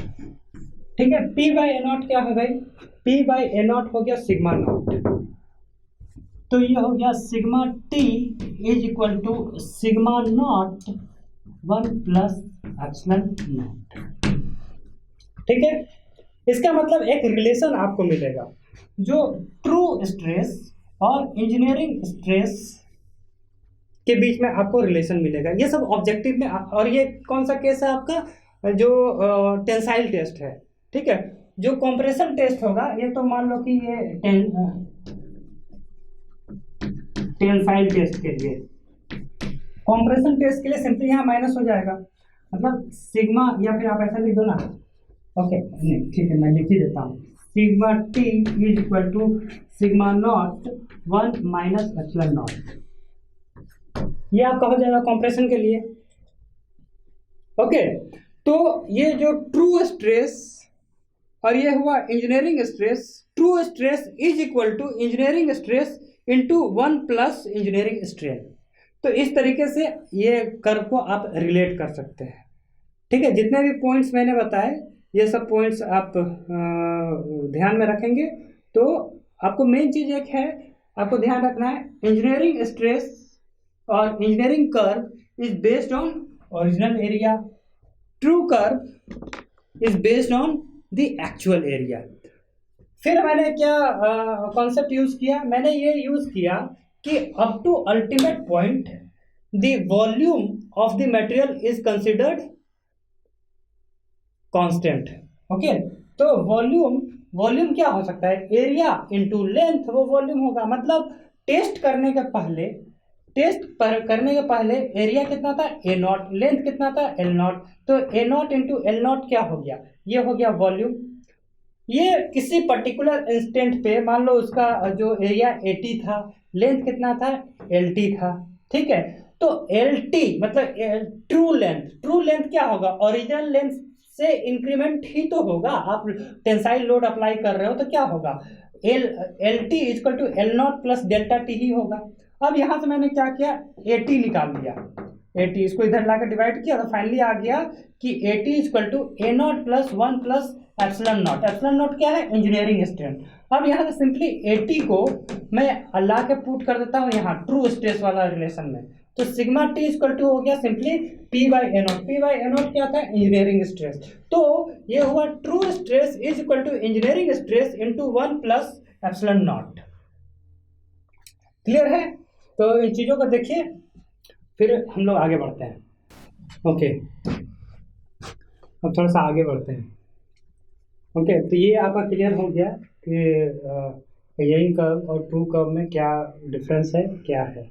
अब थोड़ा सा चीज़ों को थोड़ा सा आगे मैं बढ़ाने की कोशिश करता हूँ और आपको समझाता हूँ कुछ और चीज़।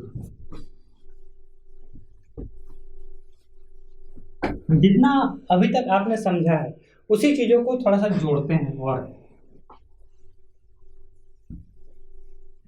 तो आपने समझा कि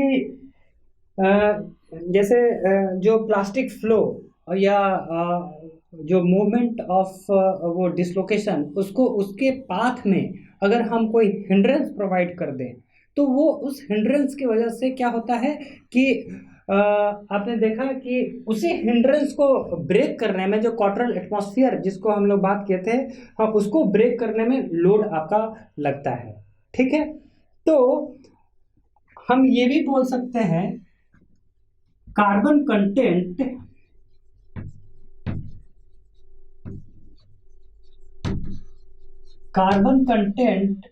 is directly proportional to brittleness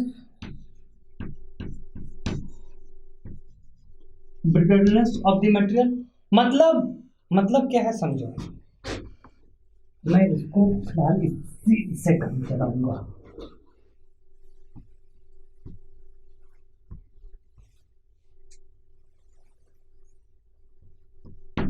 ये पॉइंट था।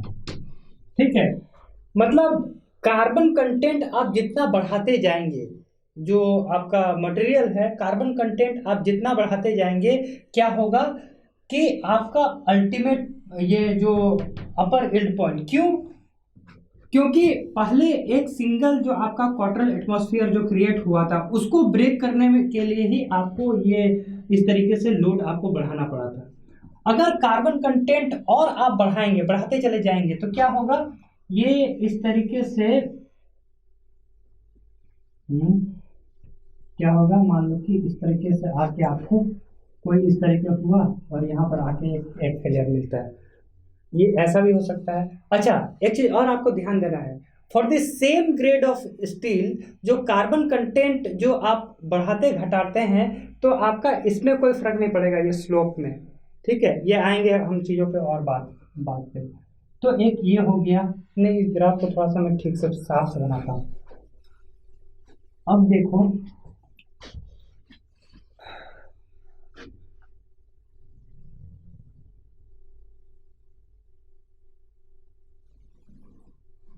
एक ग्राफ ये मैंने ड्रॉ कर दिया और एक ग्राफ मैं ड्रॉ करता हूँ।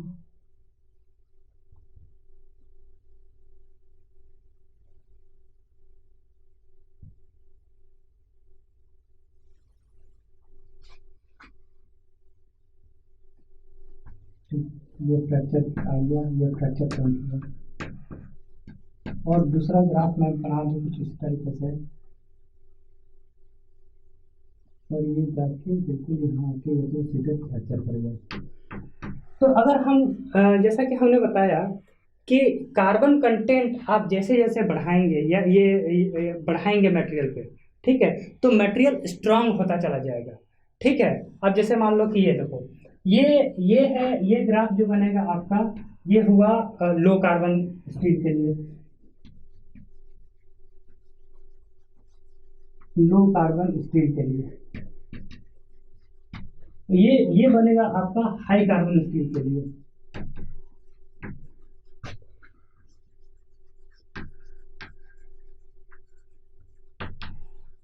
हाई कार्बन स्टील के लिए, और ये मीडियम कार्बन स्टील के लिए।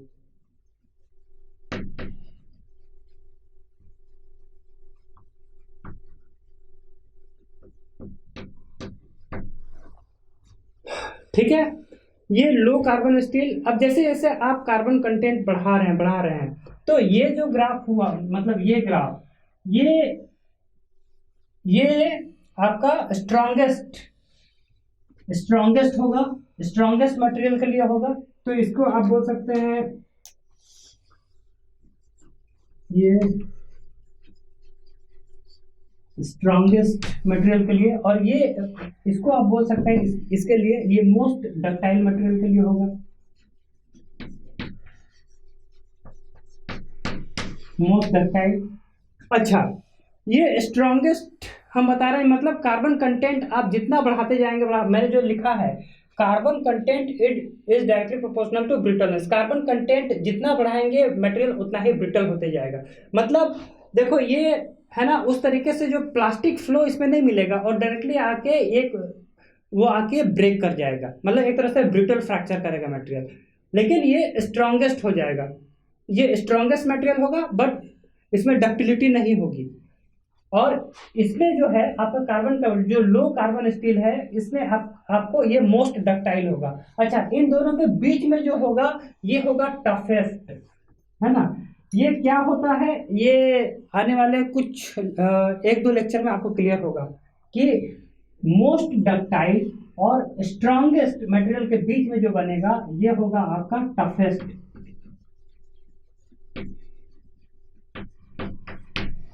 ठीक है, वो टफेस्ट मटेरियल होगा। अच्छा, अब कुछ चीजें हैं जो मुझे बतानी थी कि जैसे ही आप कार्बन बढ़ाते हैं तो आप देख रहे हैं कि मटेरियल में देखो, एक ये हुआ कि इनिशियल कंडीशन में आपका स्ट्रेन यहाँ था, फिर कार्बन आपने बढ़ाया, ये यहाँ आ गया, फिर आपका यहाँ आ गया। इस तरीके से जैसे जैसे आप कार्बन कंटेंट बढ़ा रहे हैं, इसमें जो स्ट्रेन का वैल्यू, टोटल जो डिफॉर्मेशन हो रहा है वो रिड्यूस होते जा रहा है। हम इस तरीके से भी बोल सकते हैं कि as we increase the value of carbon, the ductility of the material gets reduced। ठीक है, बट जो आपका वो जो ये क्या बोलते हैं इसको, हाँ, जो मटेरियल का स्ट्रांगनेस, मटेरियल वो स्ट्रांग होते जाएगा, बट डक्टिलिटी आपका लूज करता चला जाएगा वो। ठीक है, ओके। तो ये भी आपका क्लियर हो गया। अब जो मुझे बतानी थी, ओके, अब हम लोग जरा समझते हैं कि इनिशियल जो मान लो ये ओ पॉइंट था, ओ पॉइंट से लेके मान लो ए पॉइंट जो हम लोगों ने बात किया, इसको हम लोग बोलते थे प्रोपोर्शनल लिमिट। प्रोपोर्शनल लिमिट का मतलब क्या? प्रोपोर्शनल लिमिट का मतलब ये था कि up to point A Hooke's law is valid. तो यहां पर हमने डिफाइन किया था कि हुक्स लॉ मतलब stress upon strain is equal to E, और ई को हमने बोला था यंग्स मॉडुलस,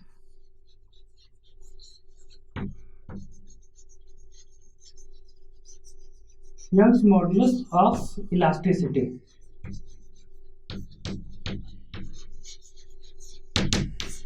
ठीक है, यंग्स मॉडुलस ऑफ इलास्टिसिटी है।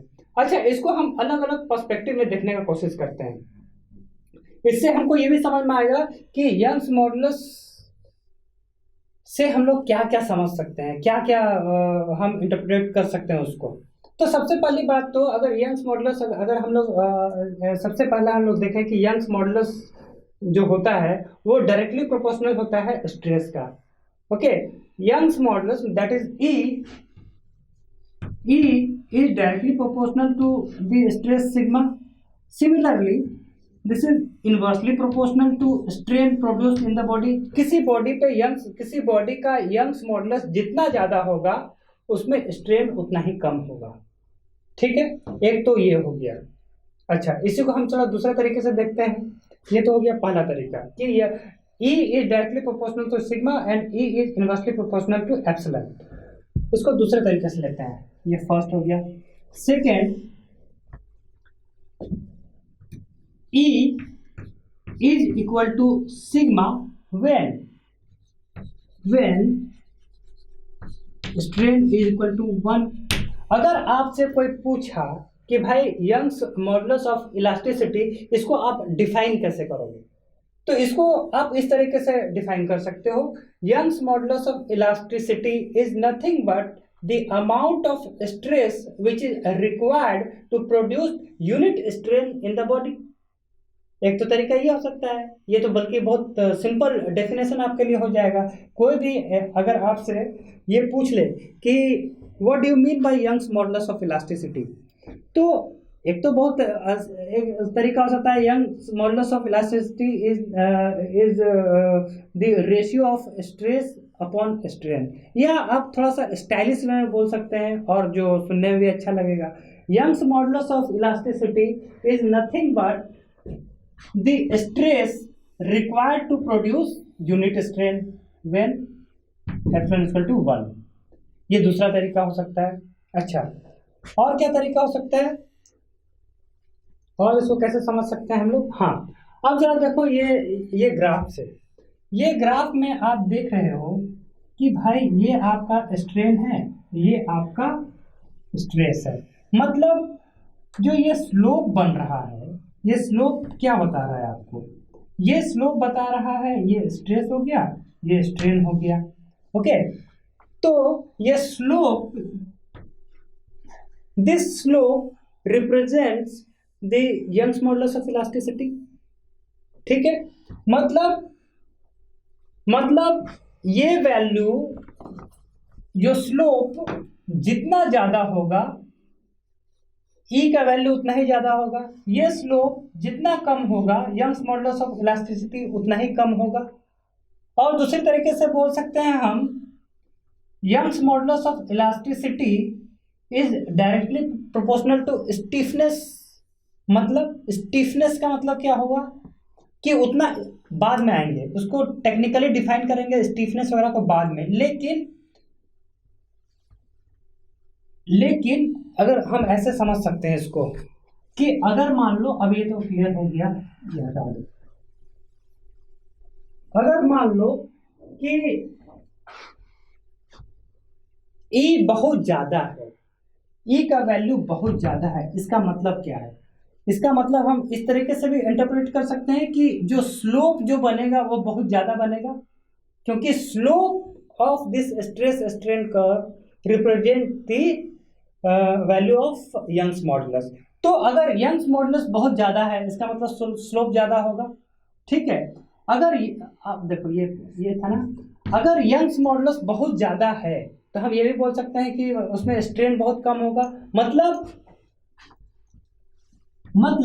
अगर मेरा स्लोप ऐसा है, इस तरीके से मेरा कर्व भाग रहा है, इस तरीके से, मतलब इसका स्लोप बहुत ज्यादा है, मतलब इसमें यूनिट स्ट्रेन प्रोड्यूस करने के लिए आपको बहुत ज्यादा लोड अप्लाई करना पड़ेगा। तो इस तरीके से वो मटेरियल आपका स्टिफ मटेरियल होगा। आगे चल के इसी कॉन्सेप्ट को यूज करके हम लोग डिफाइन करेंगे नेक्स्ट लेक्चर्स में, जो स्टिफनेस क्या होता है, टफनेस क्या होता है, उसमें यही फंडामेंटल चीजों को हम लोग यूज करने वाले हैं। ठीक है, अच्छा, यंग्स मॉडुलस ऑफ इलास्टिसिटी को हम लोग 3 तरीके से देखे। एक तो सिंपल ये रेशियो था, दूसरा था हमने जो स्ट्रेन को सिंगल वैल्यू ये किया, strain equal to 1 when Young's model of elasticity is nothing but stress when strain is equal to 1। एक दूसरा तरीका। एक तीसरा तरीका और भी समझा जा सकता है जिससे आपको मदद मिलेगी बहुत सारे ऑब्जेक्टिव को सॉल्व करने में। ऑन एटॉमिक लेवल, जब हम लोग एटॉमिक लेवल पे बात करेंगे तो the magnitude of modulus of elasticity that is E is a measure of the resistance to separation of adjacent atom. मतलब कि अगर हम लोग एटॉमिक लेवल पे बात करें तो यंग्स मॉडुलस ऑफ इलास्टिसिटी का मैग्नीट्यूड को हम इंटरप्रेट कर सकते हैं जो एटॉमिक बॉन्डिंग, जो एडजेसेंट एटम के साथ में जो एटॉमिक बॉन्डिंग जो बना हुआ है, उस बॉन्डिंग को तोड़ने के लिए जितना फोर्स लगता है उस मैग्नीट्यूड को हम इस तरीके से इंटरप्रेट कर सकते हैं। इससे क्या होगा, देखो हम कहना ये चाह रहे हैं कि अगर मान लो एक डायग्राम मैं बना दूं ऐसे, और ये मान लो इधर मैं दे दूं फोर्स, और जो इस डायरेक्शन में मान लो मैं दे देता हूं सेपरेशन। अगर मैं स्ट्रांगली बॉन्डेड एटम की बात करूं, स्ट्रांगली बॉन्डेड एलिमेंट की बात करूं लाइक सेरामिक, है ना, तो उसका कुछ इस तरीके से आपको ग्राफ मिलेगा। मतलब अब जब सेरामिक का एटम, एक एटम दूसरे एटम से इस तरीके से जुड़ा हुआ है, इस एटम्स को आपको तोड़ने के लिए, इस एटॉमिक बॉन्डिंग को तोड़ने के लिए आपको फोर्स अप्लाई करना पड़ेगा। तो आप फोर्स अप्लाई कर रहे हो, अप्लाई कर रहे हो, और यहाँ आके फाइनली वो सेपरेट हुआ और एक कर्व बना ऐसे। तो इसको आप बोल सकते हो कि स्ट्रांगली बॉन्डेड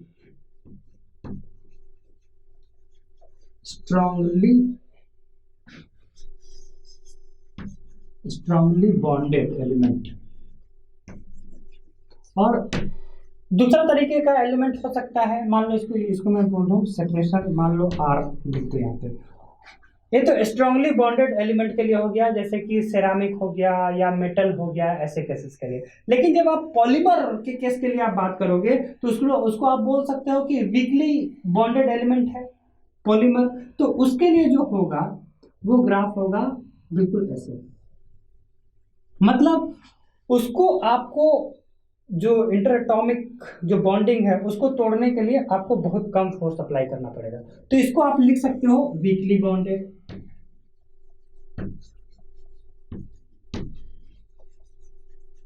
जहां पर भी आपको जरूरत पड़े एग्जामिनेशन में आप ये सब डायग्राम का यूज कर सकते हो, ठीक है।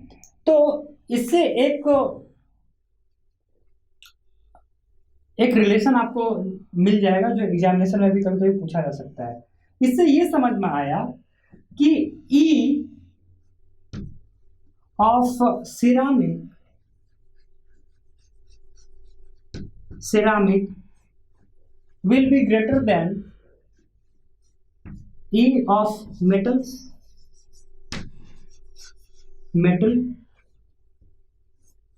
much more greater than E of polymer।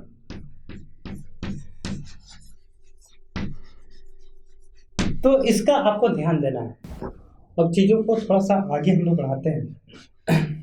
Okay, अभी तक जो हम लोगों ने देखा, ये माइल्ड स्टील के लिए हम लोगों ने स्ट्रेस स्ट्रेन डायग्राम खींचा, और फिर हम लोगों ने ये समझा कि जो जहाँ अप टू पॉइंट ए, मैं इसको मिटा देता हूँ आगे नहीं पढ़ते, मैं तो क्लियर हो ही गया आप लोगों का।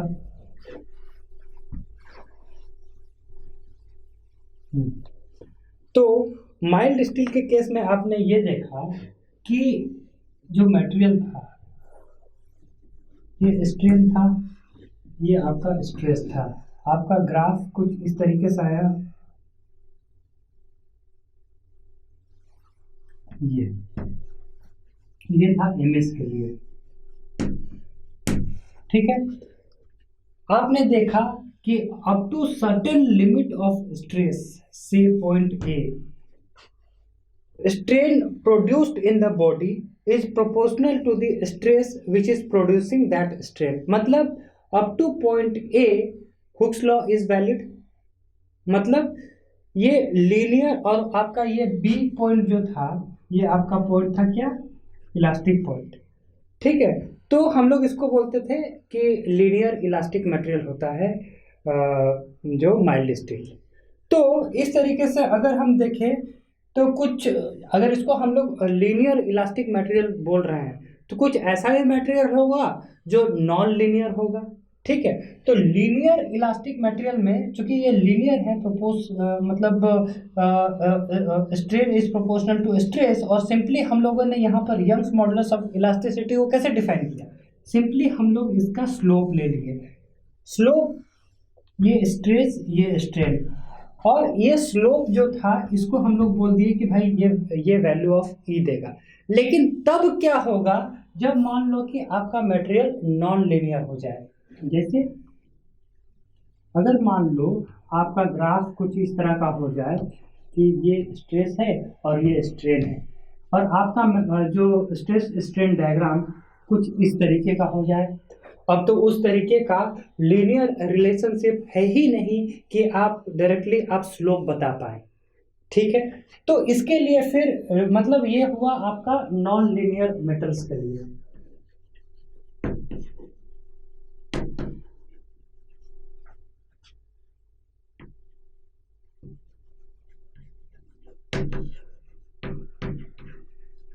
ठीक है, नॉन लीनियर मटेरियल्स के लिए। अब ऐसे केस में आप यंग्स मॉडुलस ऑफ इलास्टिसिटी वो कैसे निकालेंगे, तो इसमें दो मेथड यूज किया जाता है। नंबर 1 एक होता है जिसको बोलते हैं टेंजेंट मॉड्यूलस,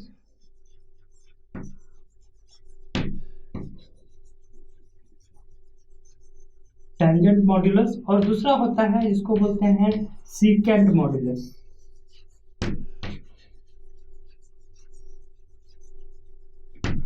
ठीक है, टेंजेंट मॉड्यूलस में क्या करते हैं, at some particular level of stress हम लोग क्या करते हैं, मान लो यहाँ पर हम लोग इस ग्राफ के पर एक टेंजेंट ड्रॉ करते हैं, ठीक है।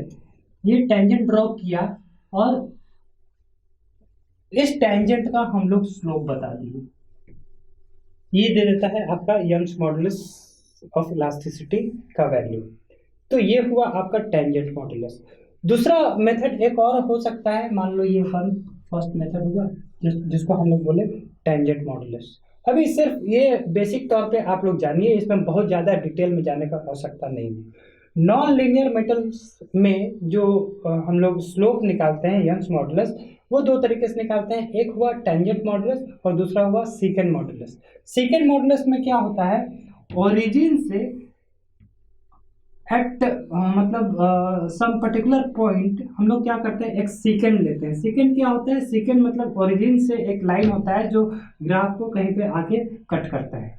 तो इस तरीके का एक सीकेंट लिए और हम लोग सिंपली उस सीकेंट का हम लोग स्लोप बता देते हैं, ठीक है। ये स्ट्रेस और ये स्ट्रेन, तो फिर हम लोग इस तरीके से हम लोग बता पाते हैं कि इसका यंग्स मॉडुलस, मतलब दो मेथड, ये एक टेंजेंट मॉडुलस होता है, दूसरा सीकेंट मॉडुलस होता है। इस तरीके से हम लोग इसमें यंग्स मॉडुलस ऑफ इलास्टिसिटी का वैल्यू हम लोग बता सकते हैं, ठीक है।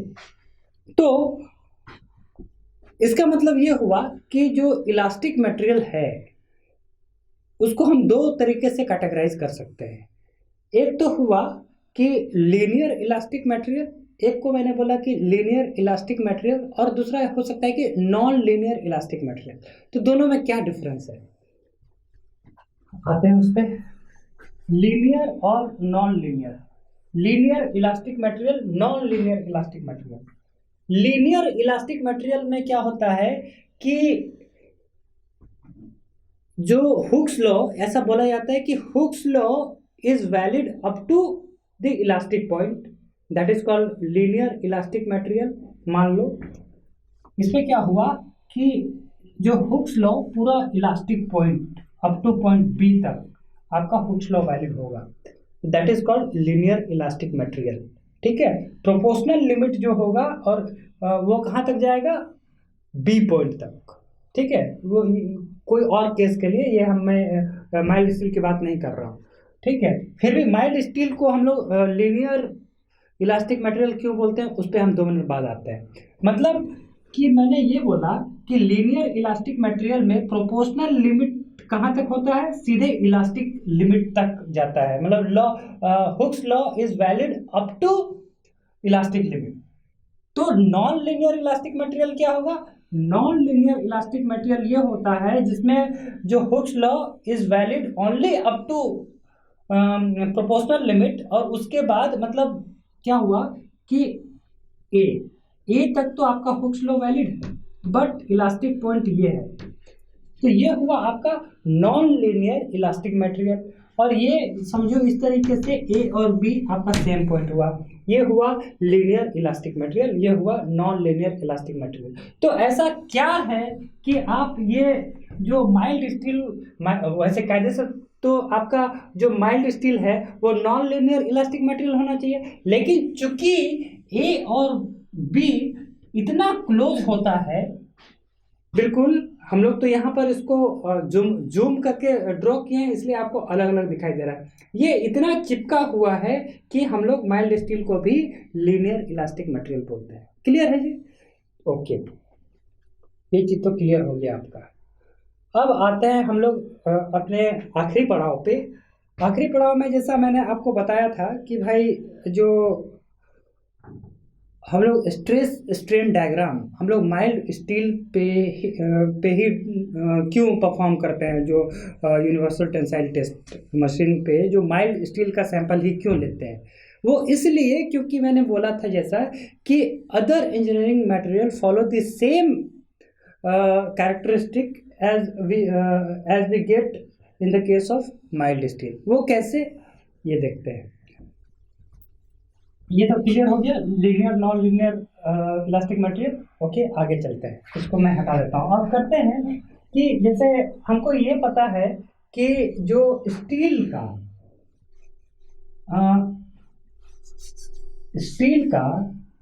ई फॉर स्टील हमको पता होता है, ये कितना है, is approximately equal to 200 GPa। ये आप याद रखिएगा, कहीं काम आ जाएगा। Young's modulus of elasticity for steel is equal to 200 GPa। अच्छा, हमने ये चीज भी बताया था आपको कि for the same grade of steel जो कार्बन कंटेंट का जो वेरिएशन होता है उसका ई, जो यंग्स मॉडुलस ऑफ स्टील ई का वैल्यू उस ग्रेड के लिए वेरी नहीं करता। यही कारण है कि आपका जैसे हाई कार्बन स्टील जो मैंने ड्रॉ किया था, मीडियम कार्बन स्टील या लो कार्बन स्टील, सभी में इनिशियल जो कर्व थे और इनिशियल स्लोप आपका सबका सेम था। जैसे मैं यहाँ पर सबको एक ताकि आपको आपके पास एक कंपैरेटिव स्टडी के लिए भी आपका तैयार हो जाए। तो ये था आपका स्ट्रेस और ये था आपका स्ट्रेन। तो सबसे पहला हम देखते हैं हाई कार्बन स्टील। तो हाई कार्बन स्टील हमको पता चला कि भाई ये ऐसे हुआ और अल्टीमेटली जाके यहाँ जाके जो भी ब्रेक कर देता है, ठीक है। और चूंकि सेम ई का वैल्यू मिलेगा, मान लो आप ले लेते हो मीडियम कार्बन स्टील, तो आया यहाँ पर और यहाँ पर जो अपर वेल्ड पॉइंट और एक ये करके ये हुआ, मान लो ये हुआ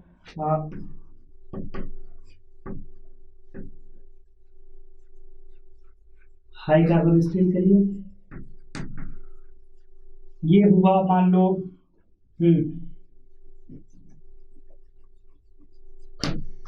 मीडियम कार्बन स्टील के लिए।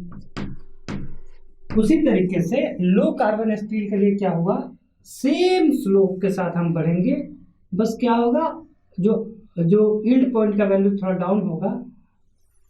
ये हुआ आपका मान लो लो कार्बन स्टील,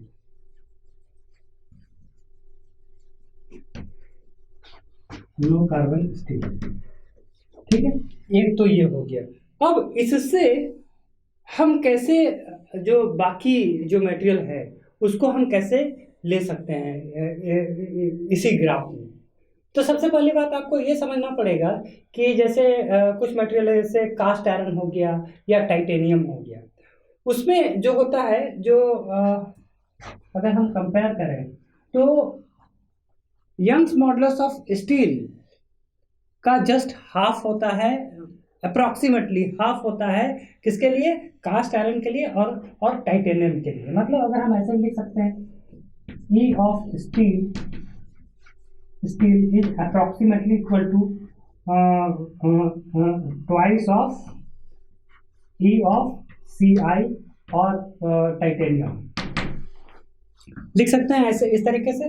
मतलब और ई को हम लोग समझ चुके हैं कि भाई ये स्लोप होता है, तो हाफ होगा तो जाहिर सी बात है कि करीब करीब जो कास्ट आयरन या टाइटेनियम का जो ग्राफ आएगा आपका करीब करीब इस तरीके का आएगा। ठीक है, तो ये आपका आ जाएगा सिंपली कास्ट आयरन और टाइटेनियम का भी अप्रोक्सीमेटली ऐसे आएगा टाइटेनियम के लिए। ठीक है, अब इतना जब हो गया, आपने स्टील का भी देख लिया, कास्ट आयरन का भी देख लिया। अब आपको ये ध्यान देना पड़ेगा कि जो एल्यूमिनियम होता है, इसी तरीके से एल्यूमिनियम अप्रोक्सीमेटली 1/3 होता है। एल्यूमिनियम इज अप्रोक्सीमेटली 1/3 होता है, तो ऐसे हम लिख सकते हैं E ऑफ एल्यूमिनियम, मतलब E of aluminium is steel. तो E of aluminium is equal to E of steel divided by 3। ठीक है, तो इसका मतलब हमको जो मिलने वाला है किसके लिए, एल्यूमिनियम के लिए, वो ग्राफ कुछ इस तरीके से होगा कि यहाँ से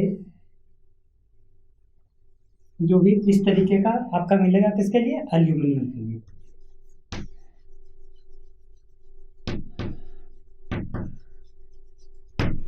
ठीक है, एल्यूमिनियम। और क्या हो सकता है, और जैसे एल्यूमिनियम हो गया, कॉपर का होता है 1.5 के अराउंड। तो E of steel is approximately equal to 1.5 of E of copper. ठीक है, तो इसका मतलब ये कहाँ पर आएगा, ये हाफ था, ये 2 था, और ये आपका 1/3। तो आपका जो ग्राफ आएगा कुछ इस तरीके से। इसका जो किसका बोल रहे हैं, कॉपर का एक्चुअली ग्राफ आता है, एल्यूमिनियम के नीचे ही आना चाहिए। तो ये ग्राफ कुछ इस तरीके से आता है, यहाँ से ये एल्यूमिनियम के नीचे से ही शुरू होगा इस तरीके से, लेकिन अल्टीमेटली आगे चल के ये इस तरीके से आ जाता है ऐसे, और ये हो जाता है आपका कॉपर। ठीक है, क्योंकि ये देखो हमको यही फायदा होता है ये देखने से, ये पता चल रहा है कि जो कॉपर है, देखो ये कास्ट आयरन का जो होता है एल्यूमिनियम का हाफ होता है, एल्यूमिनियम का होता है जो स्टील का 1/3 होता है, कॉपर का होता है कि स्टील का डिवाइडेड बाय 1.5 होता है, मतलब इसके बीच का होगा, मतलब नहीं इससे भी। ओके, एक मिनट। तो ठीक है, एल्यूमिनियम के नीचे कुछ, एक मिनट रुको।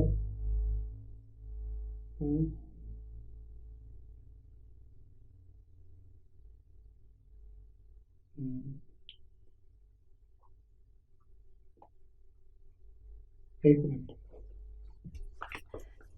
मिनट रुक जाइए। कॉपर,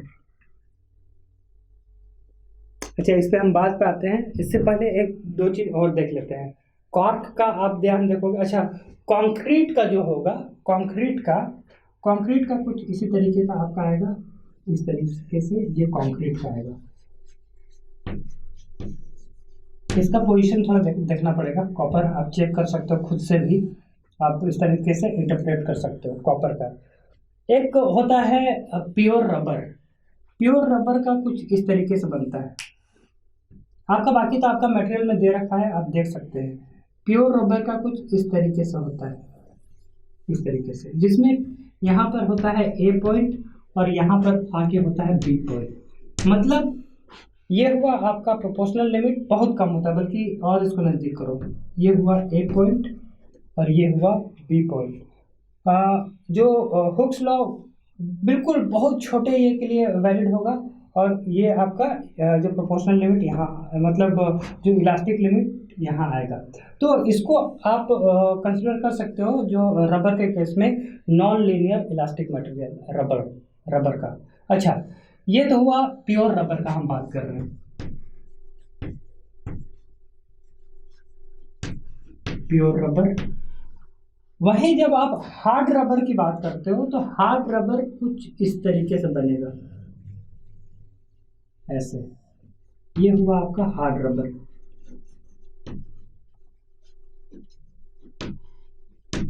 ठीक है, हार्ड रबर।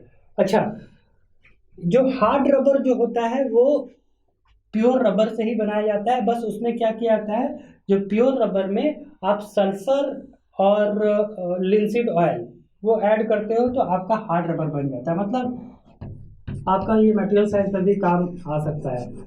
हार्ड रबर जो बनता है वो कैसे बनता है,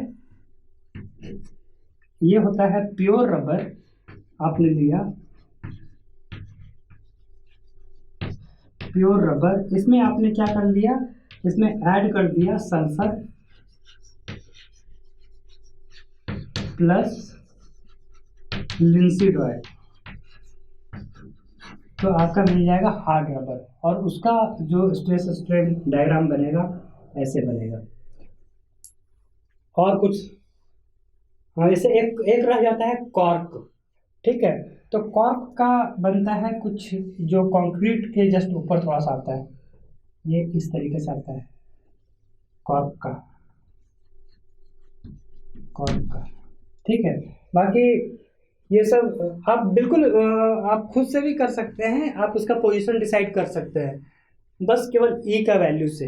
ई का वैल्यू आपको स्टील का एक स्टैंडर्ड पता है कि 200 GPa है, और बाकी आप जैसे गूगल भी आप करेंगे तो सबका वैल्यू, जैसे कास्ट आयरन का देखिएगा कि 200 divided by 2 that is 100 something, करीब उतना GPa होगा आपका E4Ci या टाइटेनियम। उसी तरीके से एल्यूमिनियम का आएगा 1/3। उसी आधार पर हाँ आपका ये स्लोप वेरी करता चला जाएगा।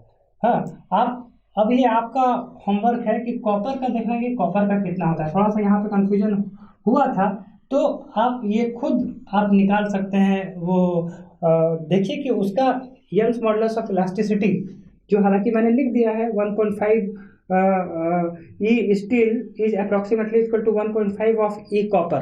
तो ये करके आप खुद से भी उसका पोजीशन आप डिसाइड कर सकते हो, बाकी आपके मटेरियल में भी लिखा होगा। ठीक है, तो आज हम लोग अपना जो मॉड्यूल है को यही तरह से फर्स्ट लेक्चर में यहाँ फिनिश करते हैं। नेक्स्ट लेक्चर में बहुत अच्छी अच्छी चीज़ें आएंगी, उसको हम लोग नेक्स्ट लेक्चर में शुरुआत करते हैं। ठीक है, तो चलिए आज के लिए इतना बहुत है। आप लोग चीज़ों को रिवाइज कीजिए, फिर मिलते हैं अपने हम लोग नेक्स्ट लेक्चर में। Okay, bye, thank you.